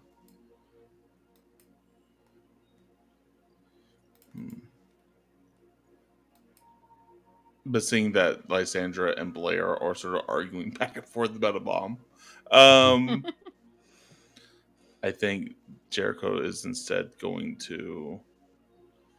Oh God, I don't know. I don't like doing it like this, but I'm going to do it like this. Okay, that's a 4. Shit, this might be gross. He's going to lean forward and puke right into the pool. Yeah. Yep. And everybody immediately has a reaction to that. Yeah, jumping out of the pool. Absolutely. Jumping out of the pool. Like a cat that goes in water, but reverse. Yeah, everybody kind of like freaks out a little bit, kind of like jumps out, is scurrying out. And we're going to pause you guys there. Beautiful. Sorry, y'all. Makes sense, man. Timothy. Yes. You were led down a hallway that's a little too bright. You notice the lights that are here are not powered by flame, but the limited understanding with the same electrical components that you're made out of. You notice pipes, different sizes and shapes, all bundled together from wall to ceiling to wall. There is At the end of the hallway, a cage elevator shaft. An elevator that is opened up, rusty sort of wire cage you can see is set up on some sort of metal pulley system. Lux, the brassborn that's moving with you,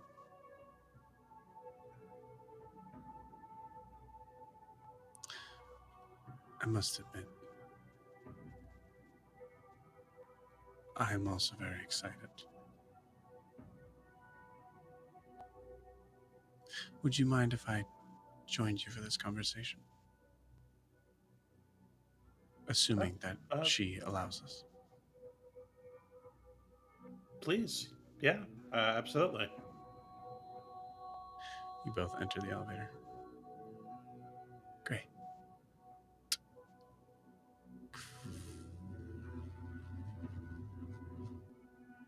Timothy, you descend down one floor, another floor, another floor. You see throughout the floors there's figures of every once in a while a automaton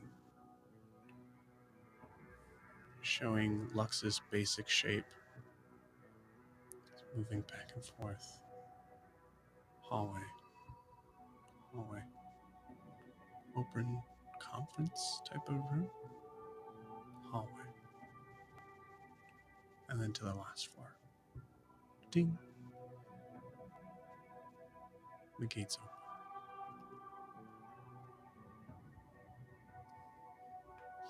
You see there is a figure that is standing in the darkened hallway.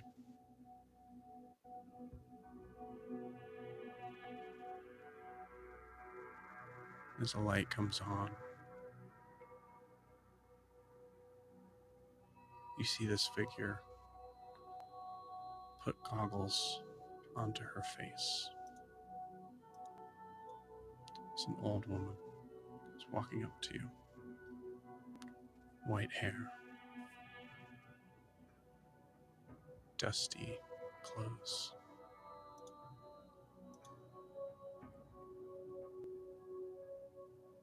Timothy. Hello, ma'am. So good to see you again. And with that, we're going to end tonight's session. We'll see you guys next year.